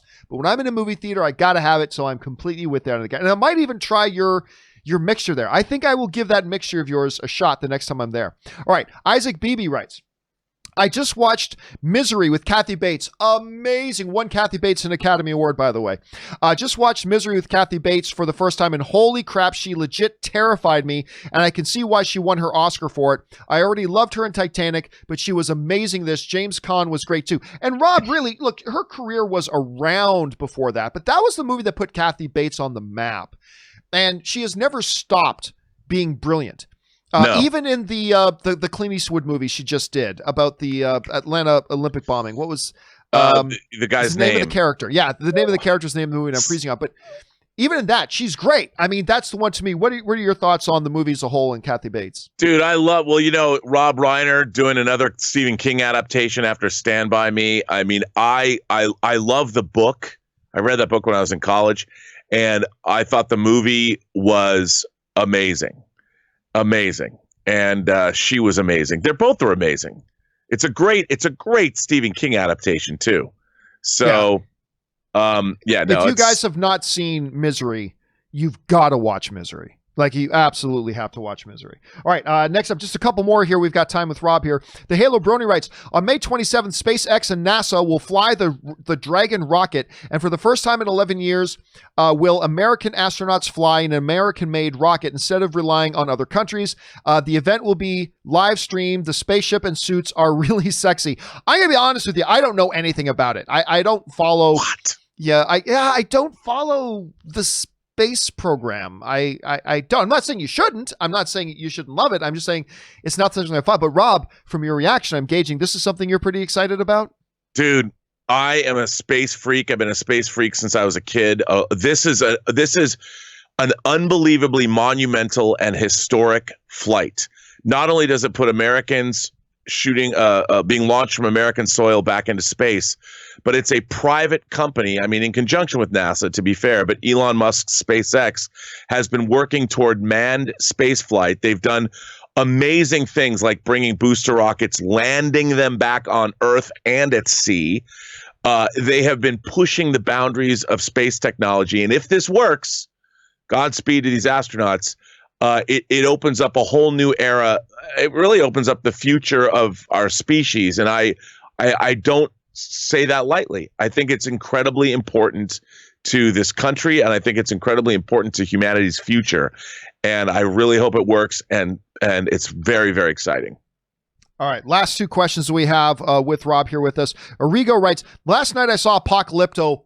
Wonderful film that not enough people have seen. And it's all direction. It's all direction.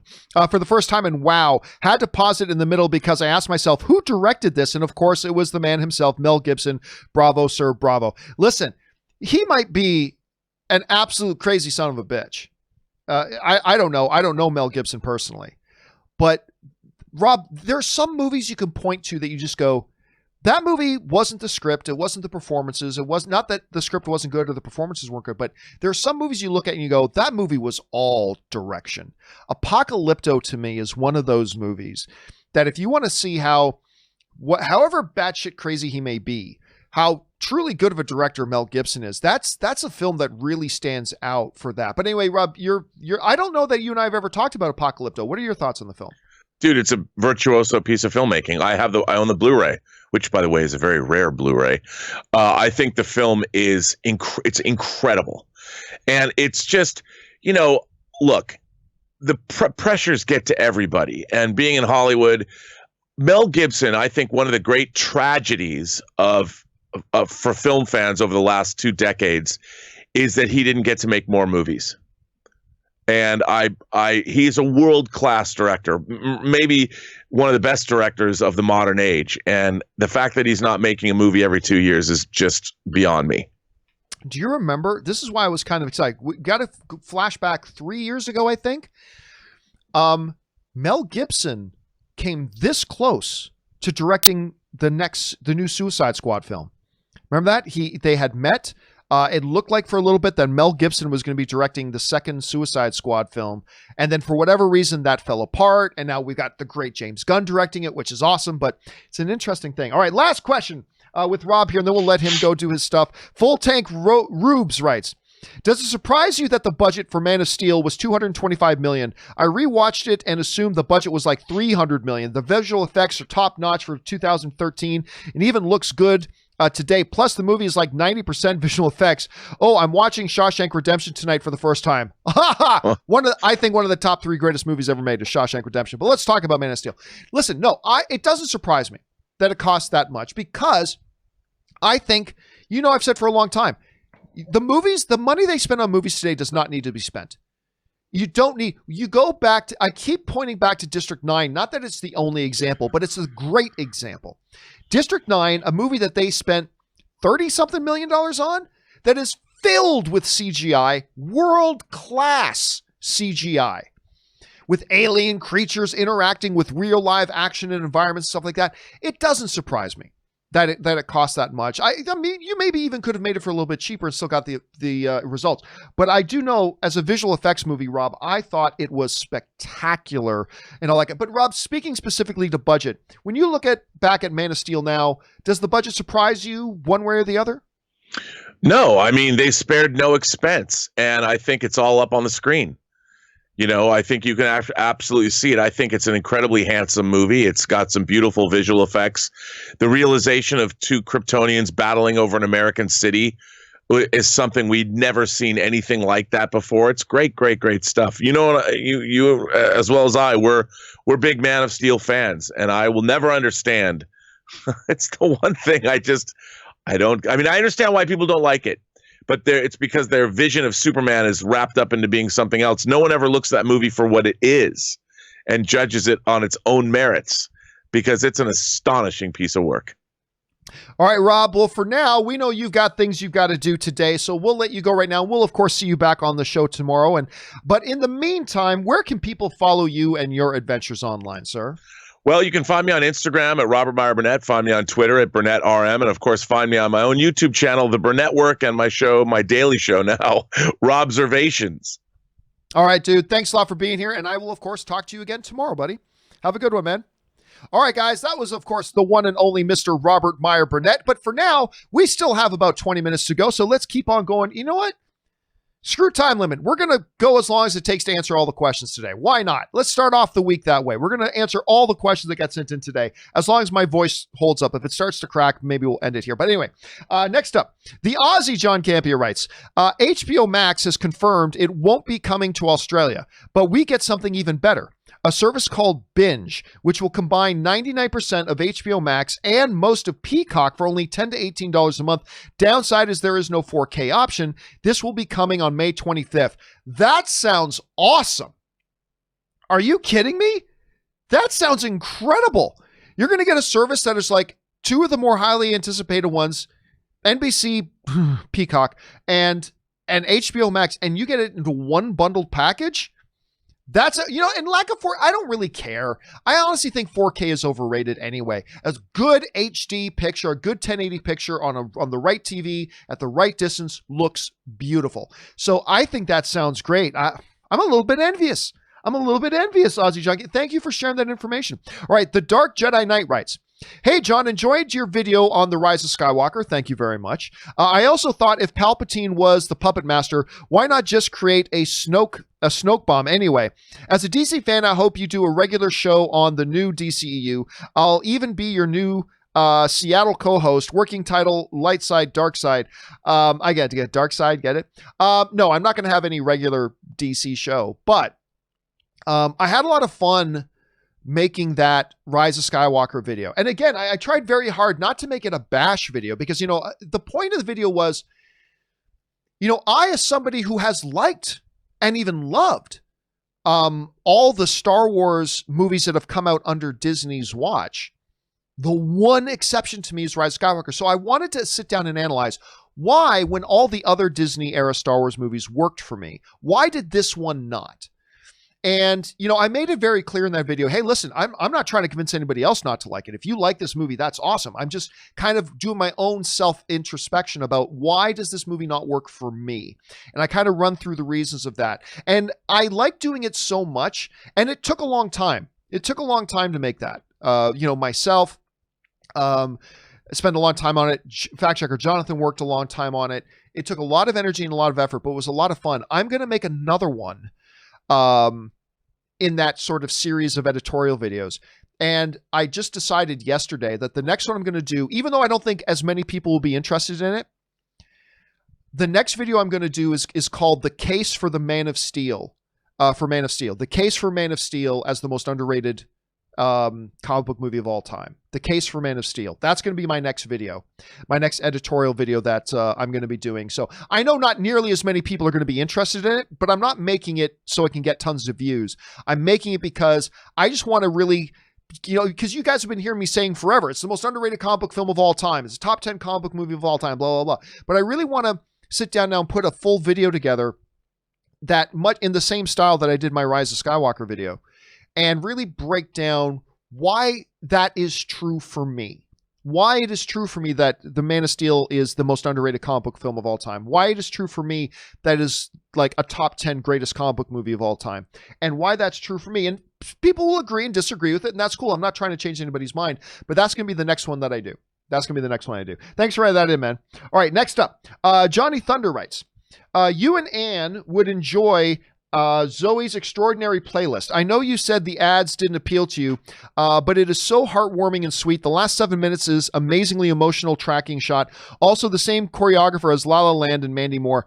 And Land Mandy Moore. Probably meant and many more. Anyway. Yeah, I gotta say, I have never found anything about that show that looked appealing to me. I say that as somebody who hasn't watched it. Like, there's nothing about it that seems to appeal to me that makes me go, oh yeah, man, I want to go watch that show. Frankly, the premise seems ridiculous. Granted, the premise for Doom Patrol seemed ridiculous to me. The idea for What We Do in the Shadows as a TV show seemed ridiculous to me. And now I love both those shows. I will admit to you, it's not high on my priority list. Like, Ann and I are going to start watching Devs this week, so that's high on my priority list. I've got a number of other shows that are high on my priority list, but I got to admit, while I appreciate the recommendation, that's not one that's high on my priority list. But thanks for saying that in anyway, man. All right, next up, Ronan writes, just finished season 1 of Amazon's Hunters. Wow, what a ride. Has a little bit of The Boys feel, in the same sense that a small team of misfits have to take on an unbeatable army.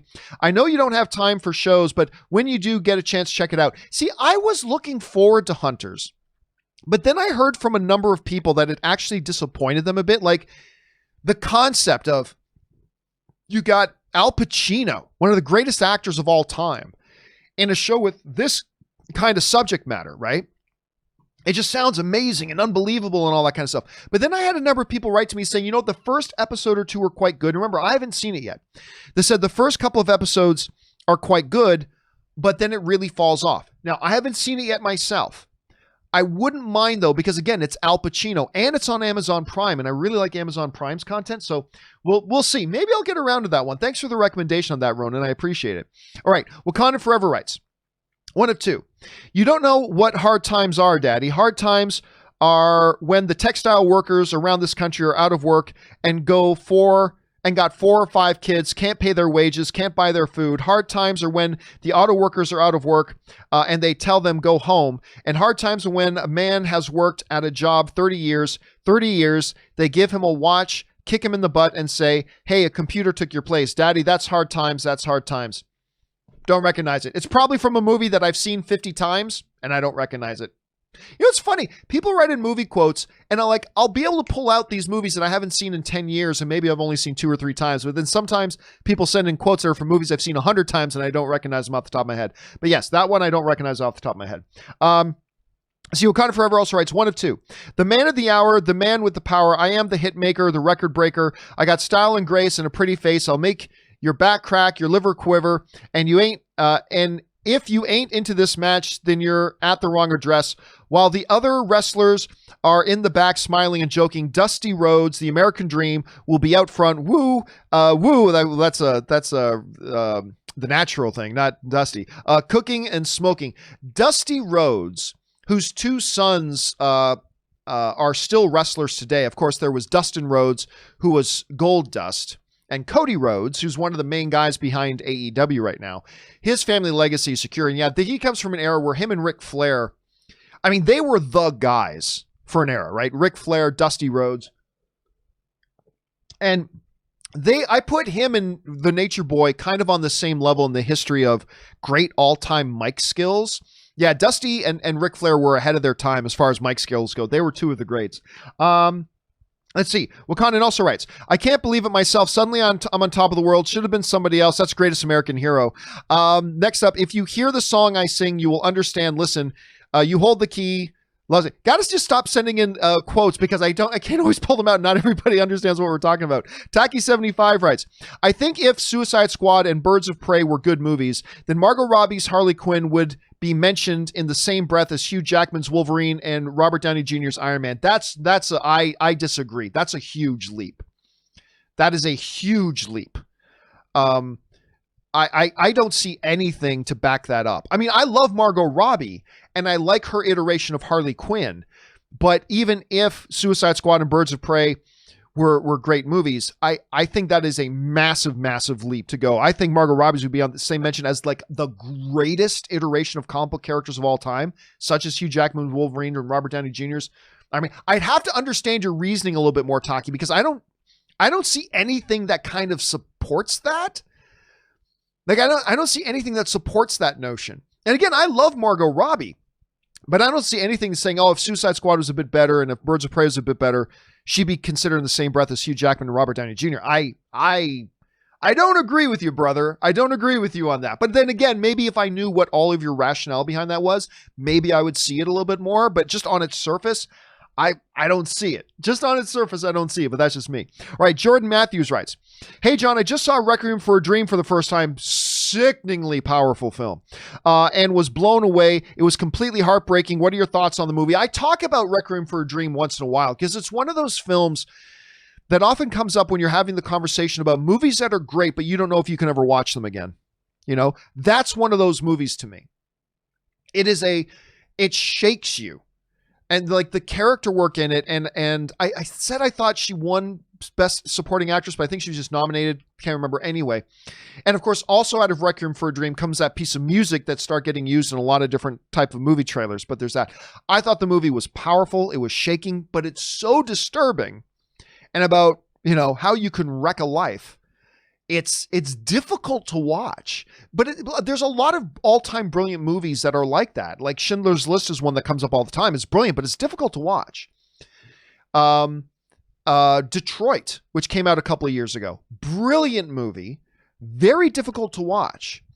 Directed by the same woman who directed Hurt Locker. Very difficult to watch. And that's what Requiem for a Dream is for me. Anyway, Poirier writes, I just watched Prisoners for the first time. Speaking about Jake Gyllenhaal, as a matter of fact, Denis Villeneuve, and speaking of Hugh Jackman, I just watched Prisoners for the first time and I loved it. I don't think Jake Gyllenhaal has ever been in a bad movie. Oh, no.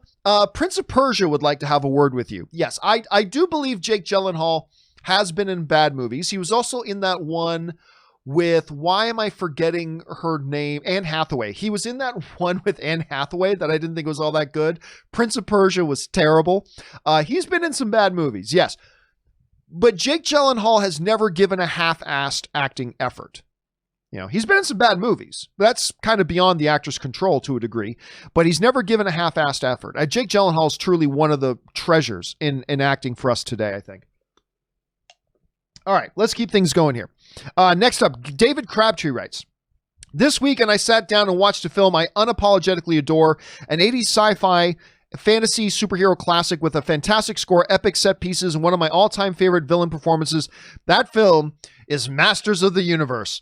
And of course, everybody, it was one of the first movies I remember where it had a little tag at the end where Skeletor comes back out of the water, right? That was one of the first movies I ever remember having one of those little tags at the end. Listen, I don't know how I feel about the movie today, but when it came out, and I'm a kid, and it's He-Man, and it's sci-fi and action, and by the way, you know, one of my all-time celebrity crushes in Courtney Cox. I loved it at the time. I don't know like what I think about it today, to be honest, but yeah, and you like the Skeletor was great. No CGI.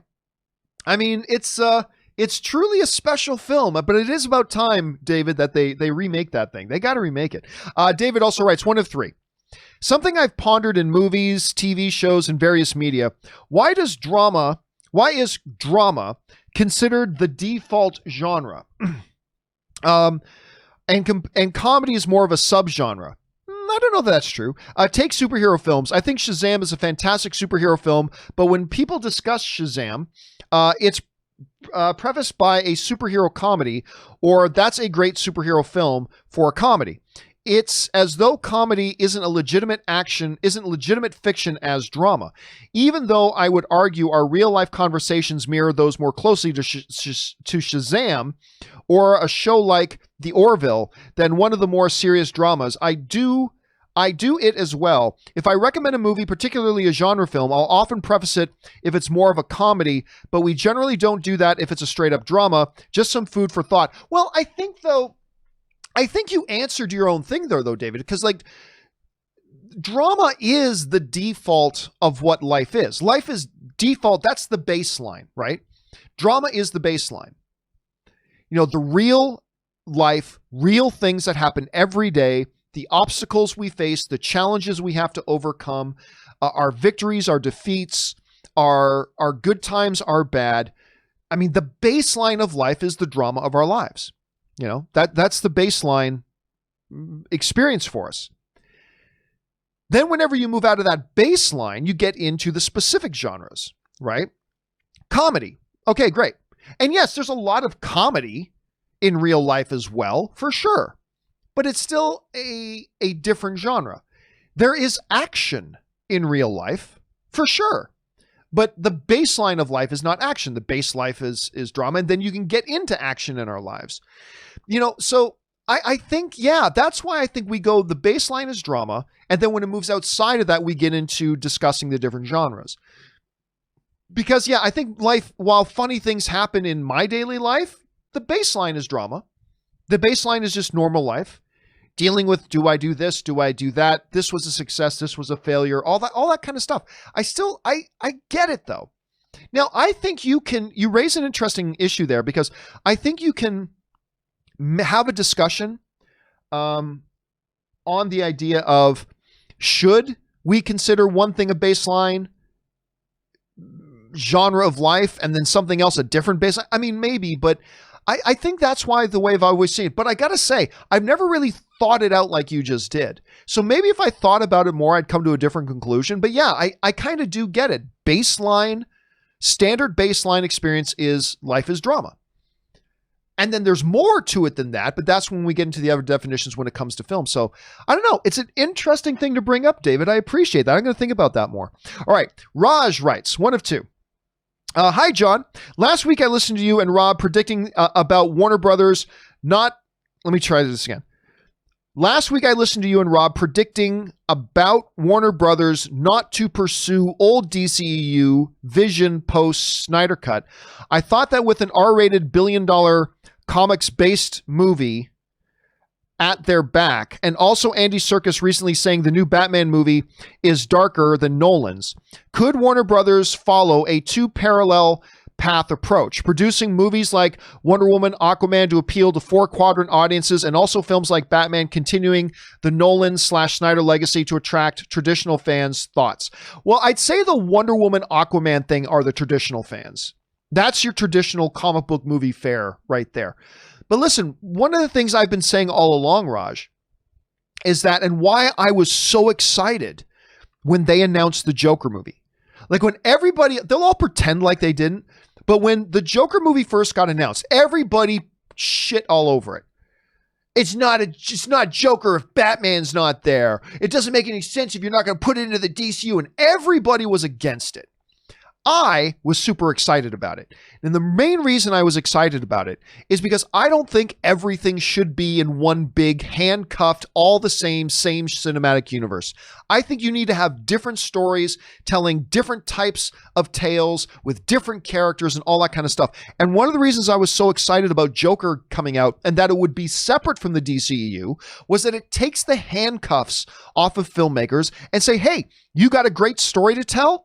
Doesn't matter if it fits into the DCU or not. We'll do it outside of the DCU. If you've got a great story to tell, you go tell it and we'll just say it's outside of the DCEU. So I think that was one of the most exciting things about them making Joker, and why I was completely stoked about it from day one. And I do think it shows us that Warner Brothers is willing to not be handcuffed to the DCEU. There's great stuff to do in the DCEU. I have liked, up until Birds of Prey, I have liked all the DCEU movies. Some I've loved. But I don't want filmmakers to be handcuffed by everything we do has to be consistent with what's happening in the DCEU. No, F that. If you've got storytellers that have great stories to tell them outside of the DCEU. And I think Joker showed that they're willing to do that. I think that the success proved that they were right to take that risk. And I certainly do hope that DC moves forward telling different types of stories. And by the way, that's the way comic books have done them forever. Comic books have always told radically different types of stories and just say that one doesn't count. I mean, and at the end of the day, isn't that what it's about? Having great movies? Telling great stories, making great films. Isn't that what it's all about? It's not about shared cinematic universe. It's about telling great movies, making great movies. And I think they are willing to do that. And that's one of the things I'm excited about. Them having a DCEU and having something else. Not either or, having both and. And I think that's very exciting. One of the most exciting things that Warner Brothers has shown with this new direction. And I personally hope it's something that Marvel will incorporate at some point. Tell some stories that are outside of the MCU. I mean, go for it. I think it's something they should do. All right. Next up, Marjan writes, hi, John. Regarding the movie production, I was wondering if it's common for the movie director to come up with the story behind the movie, or is that a unique position that only directors like Tarantino and Nolan are in? Greetings from Amsterdam. I'm not quite sure what it is you're asking. Regarding the movie production, I was wondering if it's common for the movie director to come up with the story behind the movie, or is this a unique position that only directors like Tarantino and Nolan are in? Greetings from Amsterdam. I'm not quite sure I know what it is you're asking. I think you're asking about like creating what's the story even behind the story that we see on screen. If that's what you're asking, then that's actually common with a lot of screenwriters. Like screenwriters, there's this great online screenwriting course right now that Variety has helped put together with a bunch of really good Hollywood screenwriters. And one of the things that one of the screenwriters was talking about was like, when I make a character, I make a note in my notebook about that character's total background. Even if we never see any of that in the movie, the screenwriter says, it helps me navigate this character because I know what this character would do now because I've written an entire backstory for the character. Like, you'll never find out that Gus was a gas station attendant for 4 years. But I know that Gus was a gas station employee for 4 years. So when this happens in a story, it affects him this way, blah, blah, blah. So a lot of screenwriters do come up with a full story behind the story that they tell. Sorkin does that as well. Sorkin is notorious for coming up with full stories behind characters and events that don't even ever make it into the movie. Right? So yeah, there are directors that do that as well. There are screenwriters who do it. I think it's more common than you might think. I think it's a good observation if that's what you were asking. If it's not what you're asking, I apologize that I misunderstood. All right. Buckety Buck writes, hey, John and crew, my favorite movie is Jet Li's Fearless. I like Fearless. Not my favorite Jet Li movie, but I like Fearless. I was wondering your thoughts about the movie. Also, how do you feel about Brady and Gronk leaving the Pats? I'm from Tampa, Florida, and huge Buccaneers fans. Have a great day. Well, I mean, like I said, I like Fearless. Brady and Gronk, well, Gronk already left. I mean, he retired. I mean, so there was that. He was already gone. Brady, yeah, I get it. I mean, I would have liked to have seen him finish his career with the Patriots. But I also understand that he's played his whole career there. Like, if while he's still playing at a high level, and let's face it, he's turning 43, he's not going to be the Tom Brady that he was before, but he's still playing at a high level. To be able to do something he's never done in his entire career, to go out and have a different experience with a different team, why not? I don't begrudge him that. I don't begrudge him that at all. Why not? Give that a shot. And Gronk, listen, Gronk is not going to be the same. I keep telling people, look, I'm excited to see the Tampa Bay Buccaneers this year because Gronk and Brady are there. But for all those people who are like, oh, Tampa Bay's got to be considered a Super Bowl contender now. No, listen, I love Tom Brady. He is the GOAT. He is the high GOAT, okay? Tom Brady is the greatest there's ever been. And he's my favorite quarterback in the league. But he's not the Tom Brady he used to be. Gronk has had so many injuries. He's also like 70 pounds lighter than he used to be. Listen, I expect Brady and Gronk to play at a high level, but they're not going to be the Gronk of old, and they're not going to be the Brady of old. Right? So I think it's going to be fun watching Tampa Bay play this year. I think it's going to be fun. But any delusions of grandeur of Super Bowl contenders and stuff like that, I know. Brady's almost 43. He's past his prime. So that's how I kind of feel about that. But I'm looking forward to it. And it's going to be really great to see what New England does as a team now as they move past Brady. It's time for them to bring in the next, great quarterback, under Darth Belichick and see what they do there. So I'm excited about it. All right, next up, Wakanda Forever writes, Let's see. Wakanda will no longer watch from the shadows. We cannot. We must know. We will work to be an example as how we, brothers and sisters on the earth, should treat each other. Now more than ever, the illusion of divisions threatens our very existence. We all know the truth. More connects us than separates us. But in times of crisis, the wise build bridges while the foolish build barriers. We must find ways to look after one another if we are one single tribe. Listen, that to me, while I love Black Panther, that was one of the best moments of the movie. And there was a little bit of a political slant to it, especially at the time when he says the foolish, the wise build bridges, the foolish build walls. There was clearly a little bit of a political poke in there, but nonetheless, the speech was profound for a comic book movie, and it was great and a really good way to end a big action piece, to end a movie on a more philosophical notion. I thought it was a really good move, and it's something I really did like about the movie. All right, Wakanda also writes, "Hey, John, I just got my gold trophy for being #1 on the tipping page for the week. LOL. I love these little clever things you do for the fans on the show. Everyone have a good day. Stay healthy, productive, and safe. Keep it filthy. Thanks." And thank you, Wakanda, for being here. And not just watching the show, but you also support the channel. And the fact that we have viewers like yourself who do more than come and watch, but they also want to support and be part of the reasons why we're able to do these shows, and why we're able to have people like the great Robert Meyer Burnett on and pay him, and have people like Fact Checker Jonathan and Ray doing their things and all that kind of stuff. It's because of people like you. So thank you so much for that, man. All right, Julius Goodwin writes, "Just for fun, and if Mr. Burnett is there, just missed him, I'd like to ask what kind of Jedi you see yourself as, light, dark, or gray? Also, if Jedi, what class are you? Knight, Sentinel, Master?" Well, you got to understand, I'm more of a movie traditionalist. To me, there are no gray Jedis. To me, there's no such thing as a gray Jedi. I'm more of a movie traditionalist. You're either light or dark. You're either Sith or Jedi. So, and a lot of my friends are like, Sith is cooler, and Sith is cooler. But I've always seen myself as Jedi. Whenever I play like Star Wars: The Old Republic, I always pick a Jedi character. In the 3 or 4 times that I've gone back to the game and restarted the campaign, I always do it as Jedi.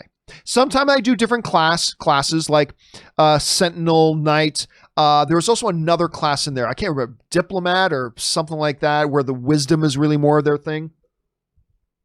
But again, I'm really more traditional and vanilla in the sense that I just think Jedi Knight. And that's what I think. If I could be in Star Wars and be whatever character, it would be John Campea Jedi Knight. Whereas other people will go Sith or other different things, but I'm more traditionalist that way. But that's just me, Julius. Good question. All right, Joel writes, "Hey, John and crew. I love the show. Thank you so much. And hope you are all having a great day. Have you seen that Disney Plus is starting to blur out cleavage now?" I have not heard that. I mean, it might be true, but I'm literally saying I haven't heard that. So I will go and look into that, but I have not heard that. So, I mean, who knows? Again, it would be consistent with their DNA of being more of a family first kind of a network. But again, I haven't heard that yet myself. It might be true, and I just haven't heard it, but I haven't heard that yet. So I don't know if that's true. All right. Diamond Dog's Puppy writes, "Hello, John and crew. Forgotten film of the day is 2001's The Score. I like The Score, actually, with Ed Norton Jr.'s in that one with De Niro. The Score, De Niro, Norton, and Brando. Oh, yeah, I forgot about Marlon Brando was in that, too. Solid crime caper flick that was old-fashioned with a modern twist. Norton nearly steals the show again. Diamond Dog over and out." No, like, listen. None of us should ever be surprised talking about a movie with either like a Jake Gyllenhaal or an Ed Norton and ever be like, surprised, wow, he almost steals that movie. Ed Norton is a tremendous actor. He is a tremendous actor. I don't know that I've ever seen him in a movie where I didn't think he 100% brought it. And he's been in some bad films. But even in films like that, we were just talking about Jake Gyllenhaal before. Jake Gyllenhaal's been in some bad films, but he always brings it. And Ed Norton is just one of those guys. Like, even if you go to something like The Italian Job, right? One of the reasons The Italian Job works the way it does to me is because of him. And yeah, The Score is a solid one. Not one of my favorite movies of the year, but I thought The Score was definitely a solid film. Now, Brando isn't in a lot of the movie per se, but no, it's a solid film. I think that's a nice one to bring up. More people should check it out. Well done, Diamond Dog. All right, next up, an anonymous viewer writes, Most underrated film series, The Tree of Life. This 2011 Terrence Malick classic won the Palme d'Or in Cannes, but failed to win any Oscars and got only an 84% of Rotten Tomatoes. Well, 84% ain't bad.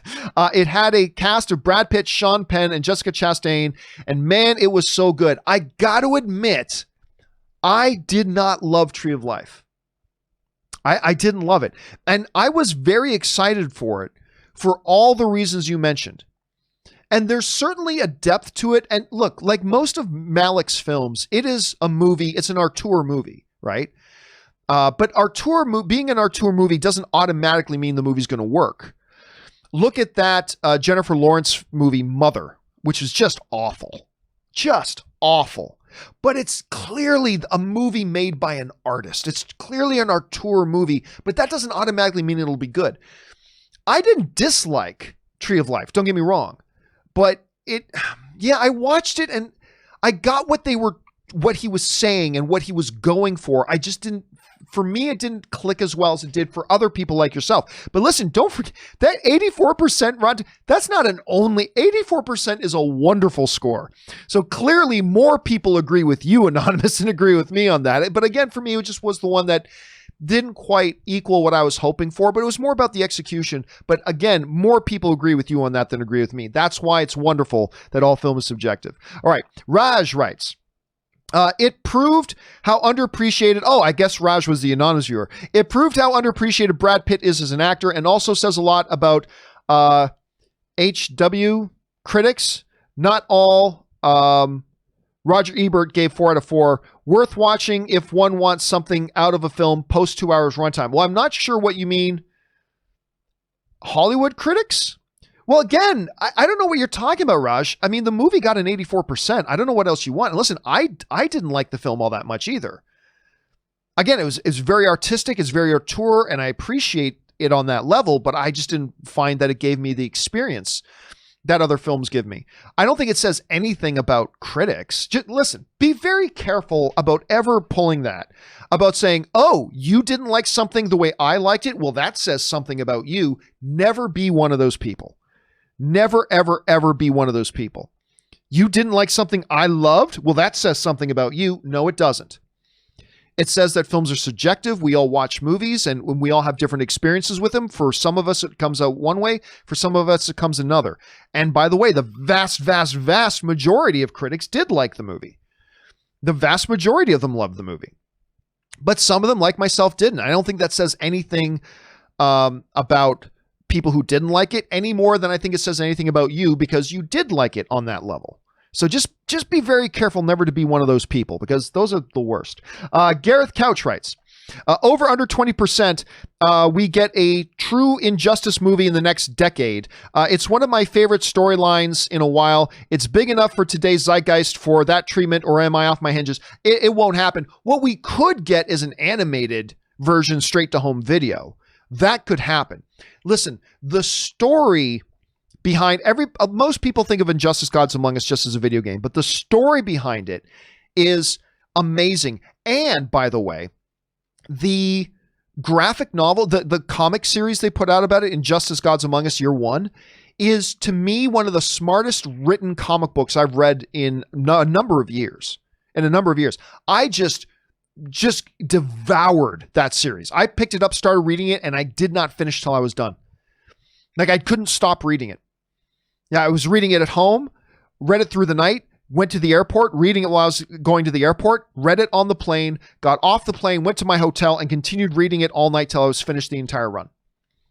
I just couldn't put it down. It was unbelievable writing. There's this great scene in it, by the way, in the comic where Superman and the Flash, Superman has already kind of lost his hinges and decided, I need to rule the world. And he's sitting down playing chess with Flash. And they're, of course, playing chess super fast and having this conversation. And basically they're debating, Superman saying, Flash, you and me, in less than however amount of time, you and I could go through the entire world and take away everybody's guns. We could take away all guns. And they're having this philosophical discussion. It's just a brilliantly written scene. I would love to see an animated movie version of it. But I don't think it's something that would make it to the big screen, probably a straight home to video, but I could see that part happening. All right. Jay writes, one of two. Whilst the best of the three, I actually think the most problematic Star Wars sequel was The Force Awakens. Everything I dislike about The Last Jedi and The Rise of Skywalker can be traced back to the problems that people gave The Force Awakens a pass for in 2015. The awkward millennial humor, I actually thought the humor in it worked quite well. Where's Jay? Okay, 2. The use of characters, the overall reliance on hitting the same visual and plot points from the originals, and a lack of identity. John, nothing is achieved in The Rise of Skywalker that wasn't first achieved in Return of the Jedi.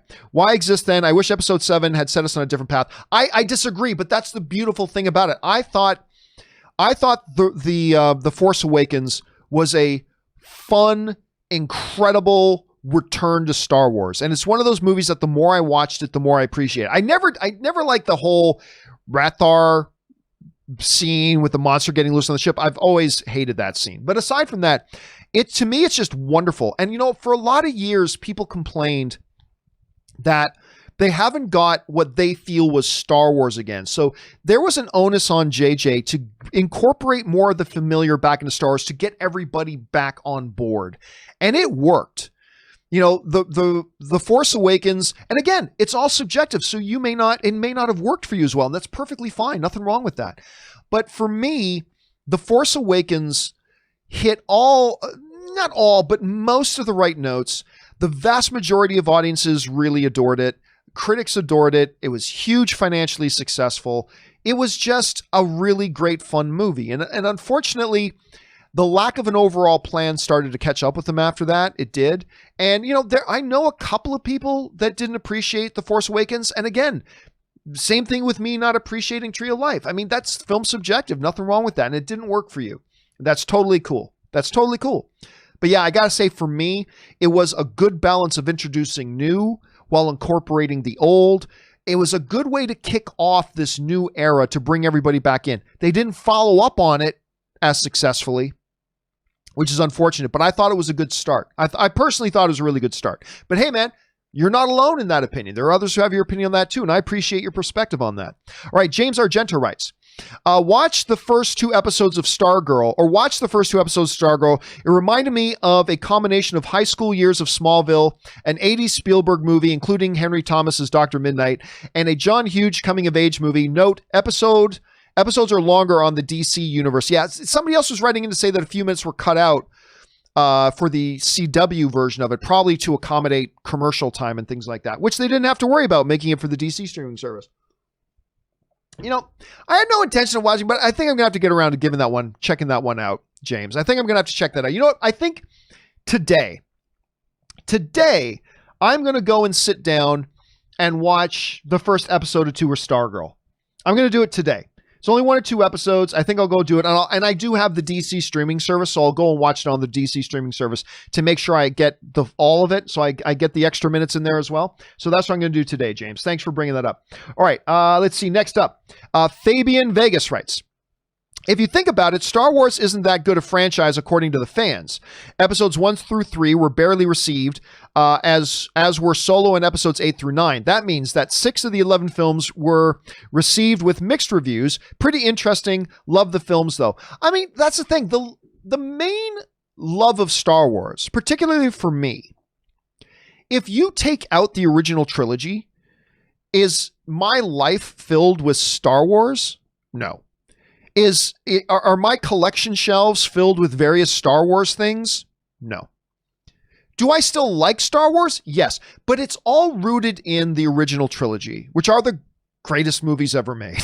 I mean, to me, I very, very much lean Star Wars, but it's that, and that's where it's all predicated off of.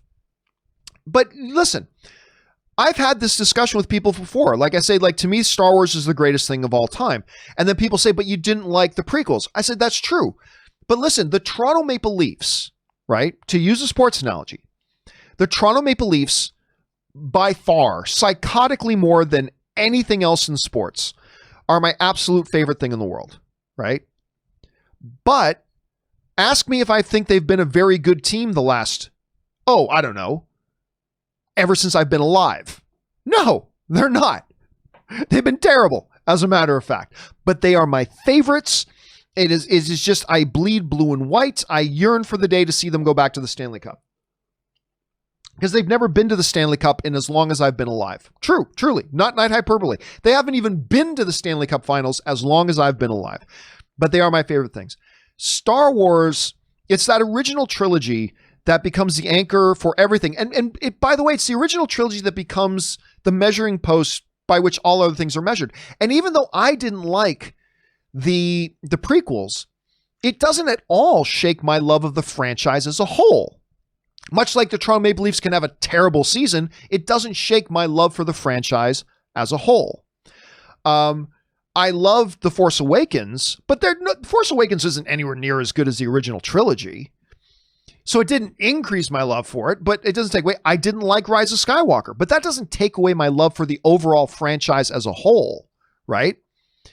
So Star Wars, in what George Lucas created as this universal playground for these great stories to be told, to me is the greatest thing in movies. That doesn't mean every iteration and everything that different filmmakers come in and do is going to be great, but it means the universe and the world and the mythology is great. And it all gets rooted back in that original trilogy. So anyway, that's my thought on it. But yeah, I totally see where you're coming from on that, Fabian. But again, I think you got to understand and put that in context of the way we view other things in life as well. And therefore, I think it's still very consistent. But that's just me. It's an interesting observation, Fabian. Thanks for sharing it, man. All right, Marco writes, structurally, the sequels are a mess. Episodes 1 through 6 were the rise, fall, reign, and redemption of Darth Vader. What are the sequels actually about? From what I gathered, I think JJ was trying to say, don't worry about that. Here's a lightsaber, yay, Star Wars. Well, listen, if you watched my video that I did on, as a fan of the Disney Star Wars films, why The Rise of Skywalker didn't work for me, that is ultimately the main critique. Look, the sequels are better than the prequels. But as much as I don't like the prequels, there is something it did way better than the sequels. And that is this. George Lucas sat down, and while he didn't know every little detail, George Lucas sat down and planned out what that trilogy of films was going to be. And because he planned it out in advance, every movie felt like it very naturally connected and flowed to the next movie. For good or for bad, it at least felt very consistent. When you watch The Phantom Menace, Attack of the Clones, Revenge of the Sith, you feel like you are watching one coherent, thought out, very naturally connected story of films. I didn't think they were all that good, but they were at least consistent with each other and felt naturally connected. And the prequels did that way better than the sequels did. Because the sequels, because they had no plan, and let's just go movie to movie. We'll make it up as we go along. Okay, that's fine. And it worked great for the first movie. Chewie, we're home. It worked great for the first movie. But you start to see some of the cracks in The Last Jedi. A lot of people don't like The Last Jedi. I do. But you do start to see some of the cracks in that. And it's like, oh, this doesn't... The Last Jedi didn't feel like it naturally connected to The Force Awakens, like, say, Attack of the Clones felt naturally connected to The Phantom Menace. And then we get into The Rise of Skywalker, and now it's like, okay, they had no idea what they were doing. George Lucas had a plan for the prequels, and they flowed naturally. And you can get by, I said in my video, like in sports, you can get by winging it. You can even have some big successes just winging it. But eventually, winging it catches up to you. And that's what I feel, that's from my perspective at any rate, that's what I feel happened in with the sequel fans. That's just me though. All right, Jay Meister 25 writes, apparently there's going to be a 3-hour cut of Ghostbusters 2016 too.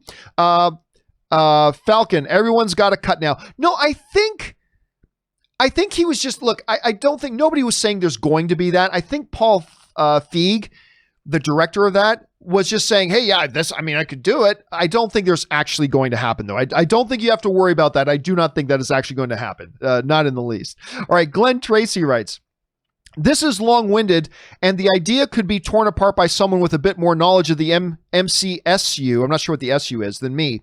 Magneto's backstory seems to be the issue when it comes to introducing mutants. Maybe his pain could could be that although he abandoned his kids at an early age, unknown to them, he was always watching over them from afar. He's helpless when Hydra kidnaps them and experimented on them. Plus, he's aware of his son's death in Age of Ultron and blames the Avengers. Is there anything worse than someone hurting your children? He's human at this point, and then we use the snap idea that awakens his mutant gene. Say 1% of people that come back from the snap develop the mutant gene, either straight away or others develop it during puberty. This would explain people at different ages being mutants, but also 1% of half of the planet's population would keep mutants as a minority, but at the same time keep their numbers in the hundreds of thousands. From there, we can weave human fear and persecution into the storylines. They could even use some of the children from Peter's school that we know to show teenagers developing the mutant gene.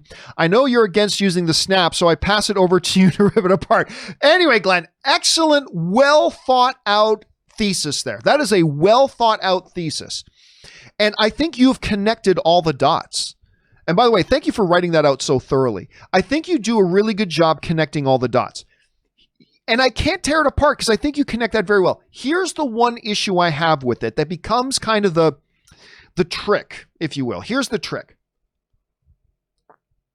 The thing about mutants, apart, at least that the way I see as the core foundational thing about the mythology of X-Men and the mutants, is that they have been around for a very long time in our society. And society's attitudes towards that community, towards these individuals born a different way, and how those prejudices have passed from one generation to the next, and how those prejudices have evolved to the point of where we're at. Remember, Stan Lee always said that the X-Men was really a metaphor of the civil rights movement in many ways. And, you know, Magneto and Charles were living metaphors of the different philosophies of a Martin Luther King versus a Malcolm X and the different philosophies that they had, each with their pros and cons. To me, the reason I don't like the idea of using the snap, and they very well could, and the way you just laid it out, Glenn, is one of the best laid out and thought out ways to do it. Because if they're going to use the snap to introduce mutation and mutants, that's the way to do it.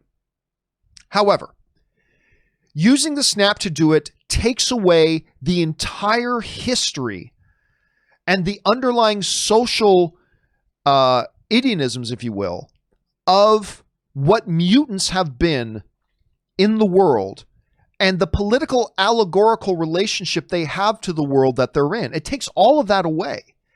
And when you take away that history, I think you lose a lot of the soul of what the X-Men is. Even if you go back to the first X-Men film in 1999 or 2000, you know, one of the very first things that happens is Charles and Magneto bump into each other at the UN. And even that discussion about we're the future Charles, not them. You know, it's all about it being very drenched in the history of what their people have endured for so long, right? The snap and just introducing mutants as a new thing in the world could be the way they go. And the way you just laid it out is a good way to do it. It's as good as any way I've heard suggested, to be honest with you. Well done. But to me, it would be a little disappointing because it takes away everything that makes the story of X-Men so rich, which is the history behind it. The generations of a people, a species that have been viewed and portrayed and betrayed by their cousins, Homo sapiens. They are Homo superior. We are Homo sapiens. And I think there's so much to that it would be a shame. I just feel like it would be a shame. Now, again, what I've said a lot is that I don't know what the answer is.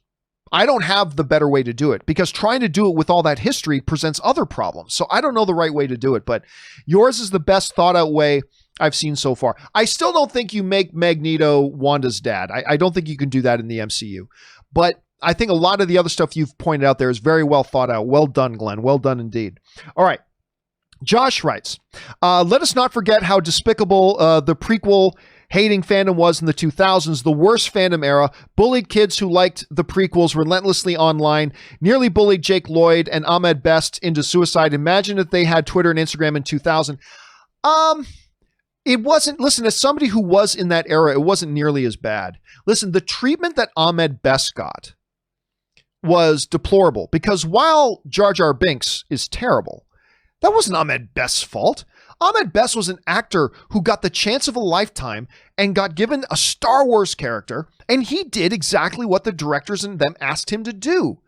And he did it to the best of his ability. I've never understood anybody giving hate to Jake Lloyd or giving hate to Ahmed Best over that. But you also got to remember, it wasn't nearly as bad. Not that it wouldn't have been as bad, but it wasn't nearly as bad because the internet wasn't what it is today. There wasn't Twitter, there wasn't the social media thing that it could become and snowball into the thing that it did and ultimately became. And, I never understood, while I didn't like the prequel, I don't like the prequels, I never understood this whole idea when people say, George Lucas ruined my childhood. It's like, no, he didn't. The Star Wars movies are still there. The original trilogies are still there, and they're still the greatest movies of all time. Who cares if these ones didn't work as well? I've never understood that.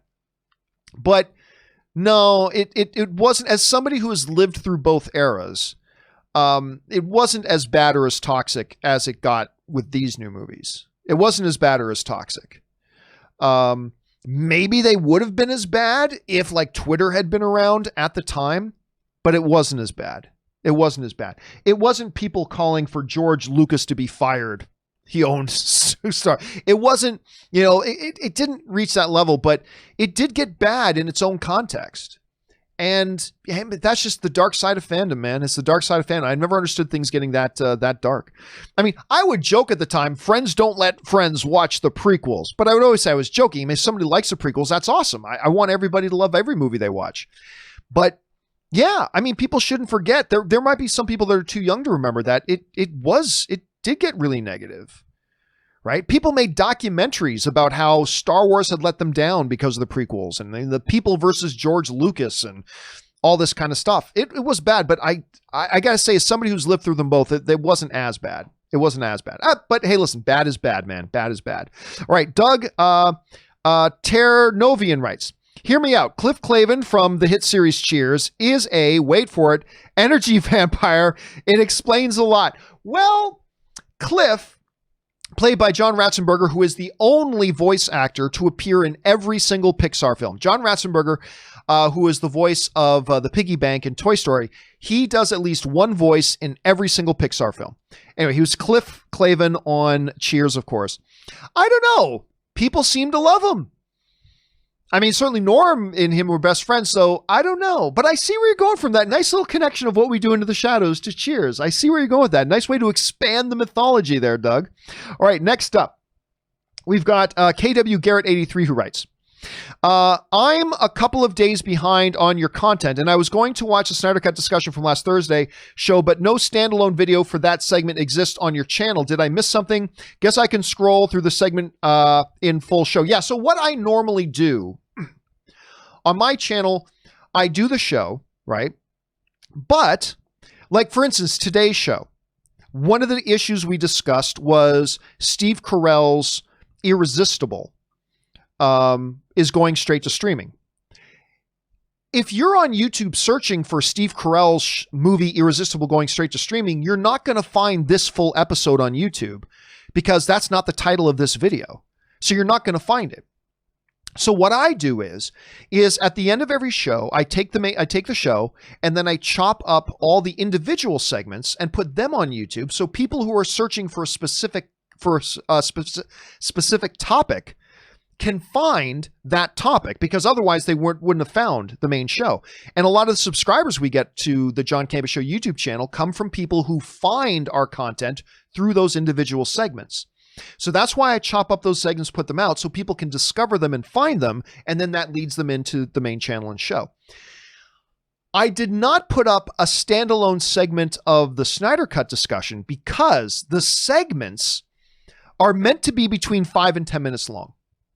That's what they're supposed to be, segments, bite-sized parts of the show. The Snyder Cut part was about a half hour long. Like, I'll put up some segments that are a little bit over 10 minutes. Like, maybe they go 12, 13 minutes, sometimes even a little bit more than that. But like that segment ended up running because there was a lot to discuss. That segment ended up being like almost over a half hour long. So at that point, it was like, okay, if it's almost a half hour long, there's no point putting it up as a segment. Plus, that is the main title of the show. So if people are looking for that topic, they will be able to find the main show since it's the main theme and the title topic of the show anyway. So Ray and I, Ray helps me do the segmenting afterwards. So Ray and I talked and I said, the thing's like half hour long and it's the main topic of the show. So there's no point in putting this up as a segment. It's just too long. So that's why we didn't put up as the individual segment, because the main show topic was about it. And the main show wasn't much longer than the segment was in and of itself. So that's why we didn't put that one up as a segment, simply because it was just too long. It was too long to make an individual segment out of. Anyway, thanks for asking, KW. Okay, the Wakanda Forever writes, I've heard both sides of the Magneto origin story. If you change his powers, it seems random. If you keep him current, you have to change his origin every few decades. I don't know if there is a real solution that will please everyone. It's a tough issue. It is, but the reason why I'm fine with altering his origin story is because you can still do his origin story that is completely true to the spirit of what his origin story is. If his origin story is that as a young man, he saw the absolute worst in humanity, and that kind of turned him against the human race. You can do that with different events throughout history. It doesn't have to be the Nazis in order to stay true to the spirit of that. You do have to change the DNA of the character to suddenly say he has different mutant magical powers that he's never had before. Just say he's an immortal. Just say he ages slow. That's never been part of his powers. That's not who he is. That's not true to the DNA of the character. But I believe you can change the background because we're getting too far away from, Auschwitz and things like that, to have that as a part of this character, this Magneto character's background. But there are other tragic events in the history of humanity where we really show the worst of ourselves that can fill that void and still be very true to the DNA of the character. So that's why I personally lean that way. That's why I lean that way. All right. Alex Detman writes, and Alex writes in a $50 tip. Thank you so much for supporting the channel on that level, Alex. I appreciate that, man. John, my Deadpool theory is he will use Cable's time machine and either save him before his death in Logan, with promise he will be returned to meet his end when they're done. Taking Logan X-23 into their own very effed up Lampoon Vacation of Blood. But no, they won't do that. They won't do that.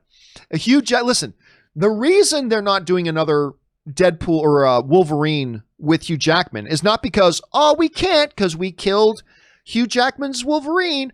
Listen, they've always been continuity schmontinuity when it comes to the X-Men films. They've always never cared much about continuity, so that doesn't matter.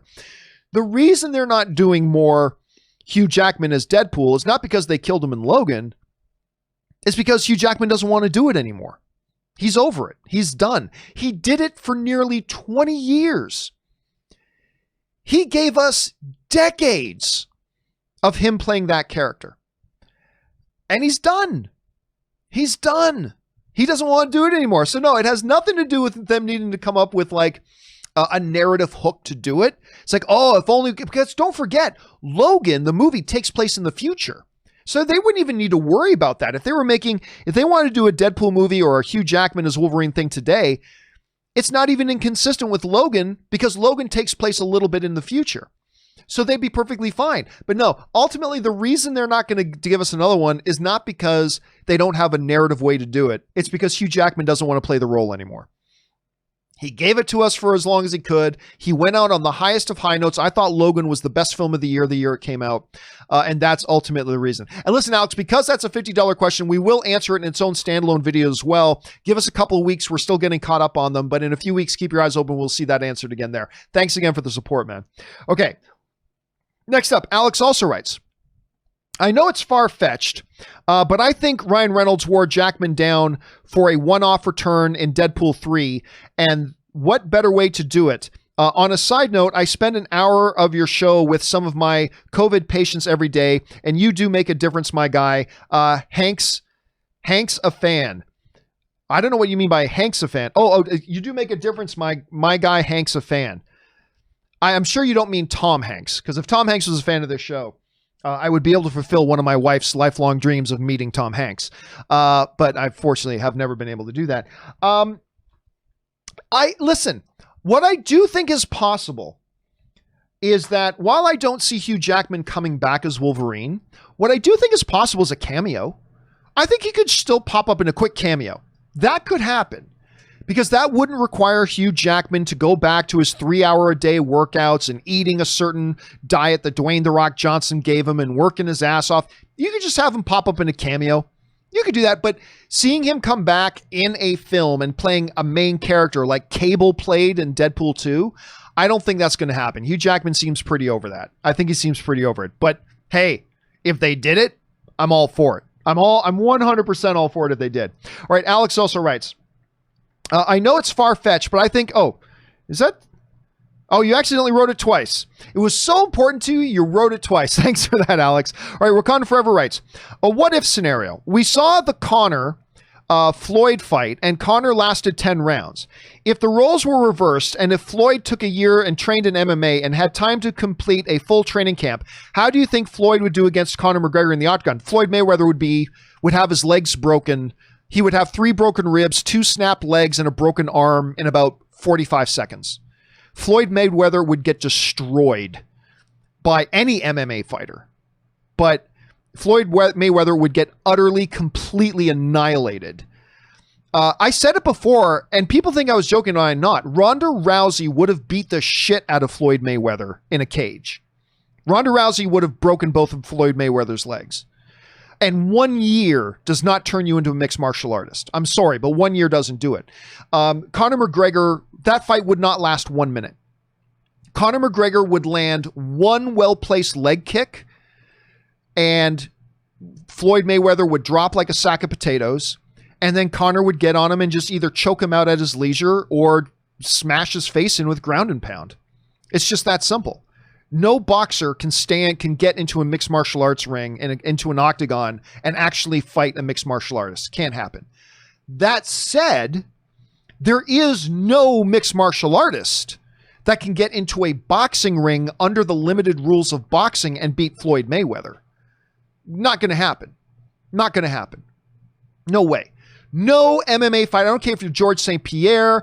I don't care if you're John Bones Jones. I don't care if you're one of the Diaz brothers. I don't care if you're Conor McGregor. I don't care who you are. You're not going to get into a boxing ring with the limited rules of boxing and be able to beat a guy who is one of the greatest who's ever done it in Floyd Mayweather. Not going to happen. They're two different sports.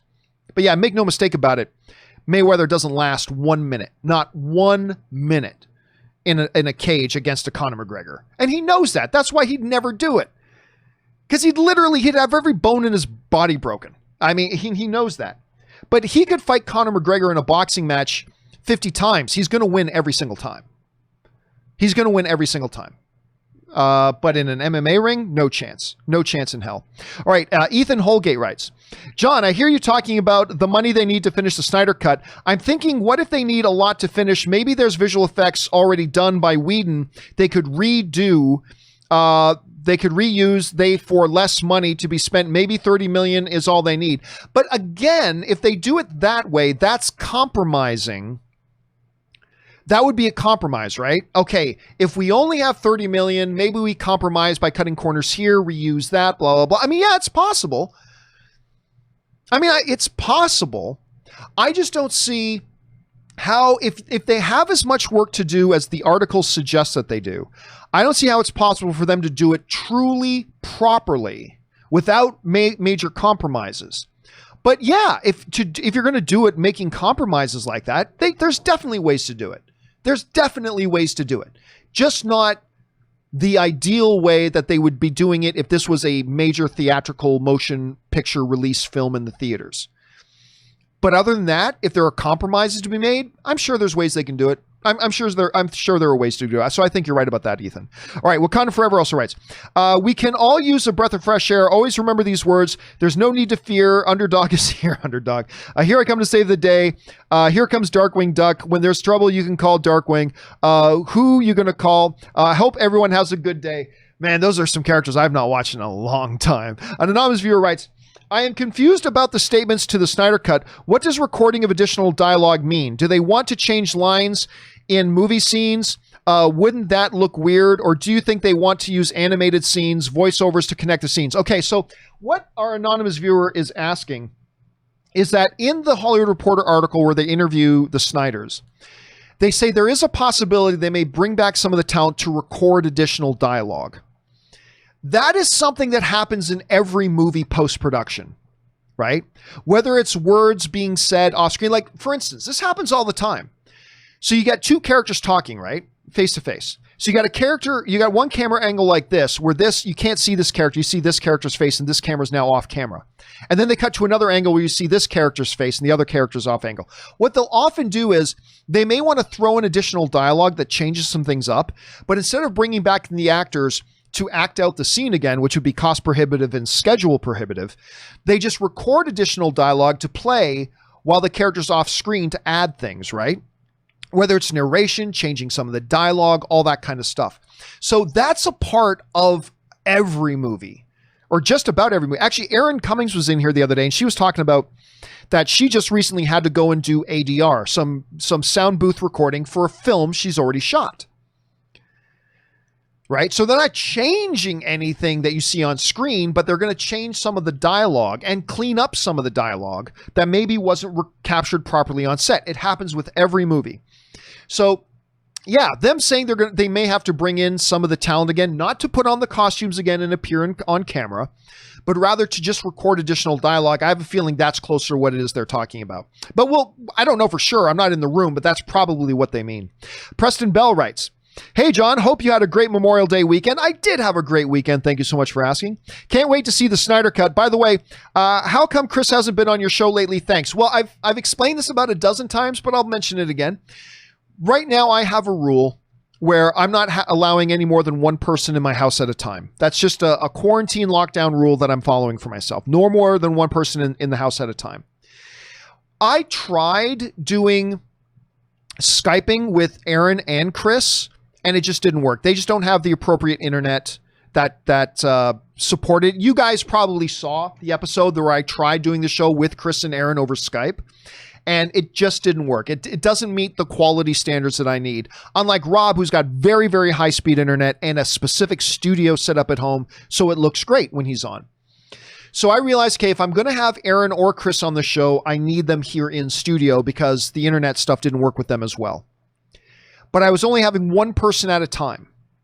Now, I did reach out to Chris a couple of weeks ago now, I think, to say, hey, how's your quarantining going? Are you good? Would you be interested in coming into studio? But she was very honest with me. She said, look, to be honest with you, I'm quarantining at home, but my husband, Logan, is going to work and he's around a lot of people. And then he comes home and I'm around him. So it's probably not safe for me to go out and be around other people because while I'm quarantined, my husband's not and I'm around him. So we thought, okay, well then we'll just wait till this is all behind us. So once we get all this behind us, then Chris Carr will be back on the show. And I look forward to that day because I miss having me, her, and Aaron all on the same show together. I miss having her there, and it'll be good to have her back when she is. All right, Star Wars Rocks writes, hey, John, in relation to the Arrowverse, what do you think of Stargirl? Again, I haven't watched Stargirl. I think I will go downstairs and watch it. I'll watch the 2 episodes that have come out today. I'll go watch them and I'll give my thoughts on Stargirl tomorrow. But as of right now, I still haven't seen them. I still haven't seen it yet.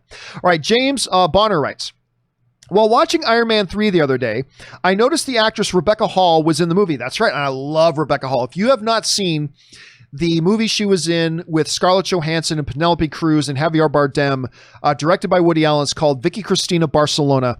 That movie will make you a Rebecca Hall fan. I love her. Anyway, watching Iron Man 3 the other day, actress Rebecca Hall was in the movie. Wasn't she also in, there we go. Wasn't she also in Vicky Cristina Barcelona? And that movie about the Doctor and Wonder Woman. Yes, that's right. Doctor something, and is when I can't remember. It's with Luke Evans. Brilliant film. I love that movie. About the Doctor and the Wonder Woman. She's a very good actress. Rebecca Hall is fantastic because, like I said, she's in Vicky Cristina Barcelona with Javier Bardem, with Penelope Cruz, with Scarlett Johansson, and she steals the show. Rebecca Hall steals the show, even though she's in with these 3 amazing movie stars, and she steals the show. And yes, that movie with Luke Evans about the guy who created the Wonder Woman character, Rebecca Hall's in that. Awesome. I really appreciated the movie. I like the movie very much. You should go and find that and check it. I can't remember the name of the movie off the top of my head. If you guys remember it in the chat board, please let people know what it is, and we'll go from there. All right. Next up, an anonymous viewer writes, "Hey, John, I'm torn on this one.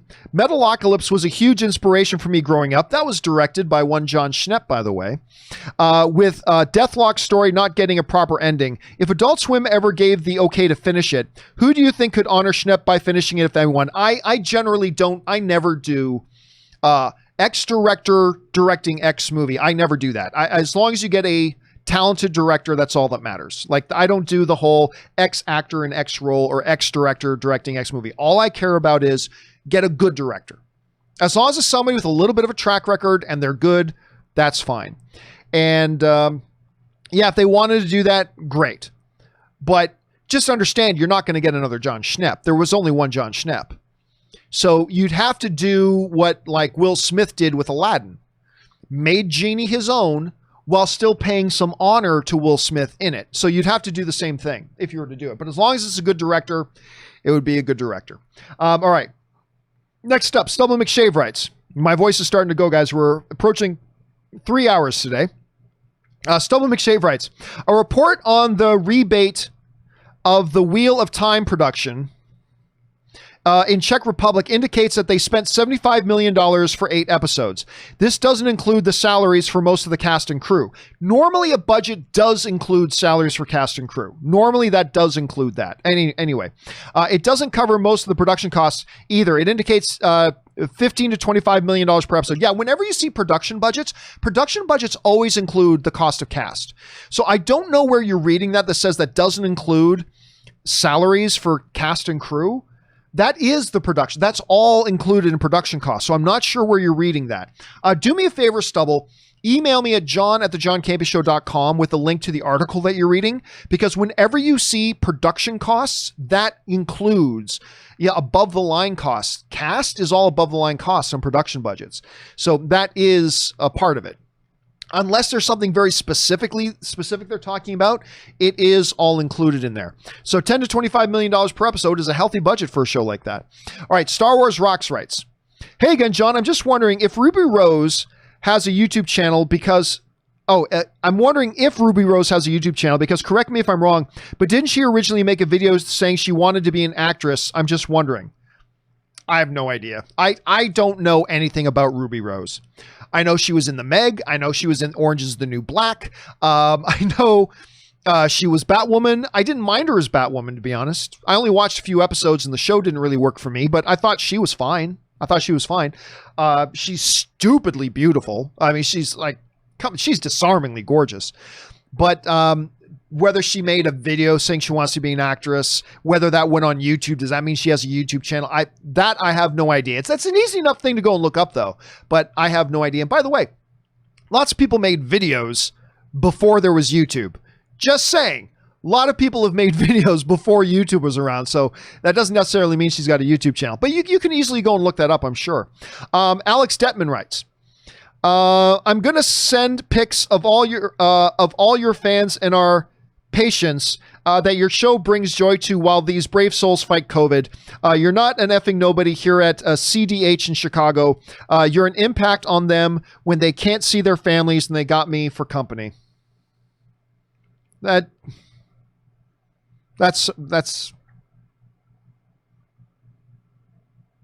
really nice. Thank you, man. I appreciate that. That's really nice. And for the record, I would love that picture. So if there is anybody at CDH in Chicago watching this, Keep up the fight, everybody. God bless, and thank you for allowing me the honor and privilege of being a part of your day. Thank you so much, and I appreciate that, Alex, very much. It's when I see Ann after I'm done, that's going to be the first thing I tell Ann about. Thank you for that, Alex. I appreciate that, dude, very much. All right, Cameron Barnett writes, hey, John and Rob, have you guys seen the Cube movie? Saw them for free on YouTube, and they were pretty interesting. I'm not quite sure which movies they are, so I can't say for sure whether I have. Hold a second. Cube. Let me just look it up. 19... Oh, you know what? I want to say I think I've seen this, but maybe I've just seen the poster and the trailers before. Because I'm looking at it and I'm thinking to myself, oh, I think I've seen this, but can I remember a single thing about it? No. Well, maybe I haven't seen it. So no, I don't think I am familiar with them, but I'll keep my eyes open for them. Thanks for that, Cameron. All right. Jaron Morris writes, John, I just want to thank you and everybody. I shared with you and the community how I have a personal connection to the game Last of Us. I remember that. I have lost a daughter, and today is her birthday, and I have received so much love and blessings from all of you. Thank you, dude. That is so nice, and I'm so glad you did get that. And it always amazes me, as toxic and awful as the fan community can be, the online movie fan community can also be like the most incredible place. Like every time we've done charity fundraisers and stuff like that, the fan community's always rallied. When we've had, folks like yourself in the community that have expressed loss, the fan community always rallies around. So honestly, Jaron, thank you for being brave enough to share that at all. And thank you for sharing that the film community has done that for you. So thanks, man. And may you have a very reflectful, but also very special day today as a result of that. So thanks for sharing that, man. That's awesome. All right. Next up, Jaron also writes, John, it's been announced that Anatona, I've always mispronounced her name, Shevchenko versus Caitlin Chukagian Saturday on the prelims of UFC Fight Night. Who you got also? Antonia has won 6 of her previous fights, and she's featherweight. Do you think we could see Valentina versus Antonia or not? Hashtag sisters. I believe I've heard Valentina say that they will never fight in a match. I believe I've heard her say that the two of them will never fight in a match. So I'll go with Antonia, and I always struggle with their last names. I'll go with her winning that fight, but I don't think it will set up a sister v sister fight. I just think, and I thought for a time they were in different weight classes too. But at any rate, I believe I've heard Valentina say they themselves will never fight. So I don't think that's going to change. I don't think that's going to change. I don't think you'll see the two of them. Although that would be a huge drama interest, right? That would get massive pay-per-views if they did that. Anyway, Darklock63 writes, one of two. This is for information only. Magneto was reduced to infancy by his creation, Alpha, in an attempt to change his outlook on humanity. Given him a second chance during the Dark Phoenix saga, a Shi'ar operative returned Magneto to adulthood at the peak of his powers. This is why Magneto apt to be younger than his actual age. Again, you're going into really... There's some things... Look, there's a lot of things in the comics you can never do. And I don't think you should do. Look, you have to do what Rob always says. You have to maintain within the world of the fantastical, like X-Men and mutants and superpowers. You have to still try to find a way to maintain, as Robert would say, a verisimilitude. Something that anchors it to the real world. As fantastical as it is, the best comic book movies are the ones that find their ways to anchor it a bit to the real world. And I just think taking that kind of liberty with the character, I just don't think it makes any sense. It doesn't make any sense. And it certainly goes into the silly as far as the average filmgoer goes, who doesn't read X-Men comics. You got to make sure that this works for them primarily. And so I don't think it works. Again, it's an option. And listen, I have no options. I'm not proposing. I don't know what a solution is. You're at least proposing some possible solutions. So that puts you one step ahead of me. So I may not like your solution. I don't think your solution works. But hell, at least you're coming up with some ideas, because I've got none right now. I've got absolutely none. All right. And guys, 3 hours long, but that will do it for today's installment of the John Campea Show. Guys, thanks so much for being here and making this show a part of your day. I said we were going to get through all the questions today. No need for a companion video. And we did it. Thank you, guys. And a special thank you to all of you who sent in the questions, not just because you gave us great fun things to talk about, but also because by sending in those questions, you supported the channel while we did it. And we look forward to more of your questions on tomorrow's show. Thank you to Mr. Robert Meyer Burnett, who, of course, will be back here again tomorrow. And guys, please remember, do the 4 main things. Stay smart, stay safe, take care of yourselves, and please take care of the people around you. And we'll all get through this nonsense sooner rather than later. Thank you guys so much for everything. Special thank you to all you guys at the hospital in Chicago. I was very, very touched by that message. Thank you very much for that. And guys, that'll do it for me for now. Thanks so much for being here. My name is John Campea, and until next time, my friends, bye-bye.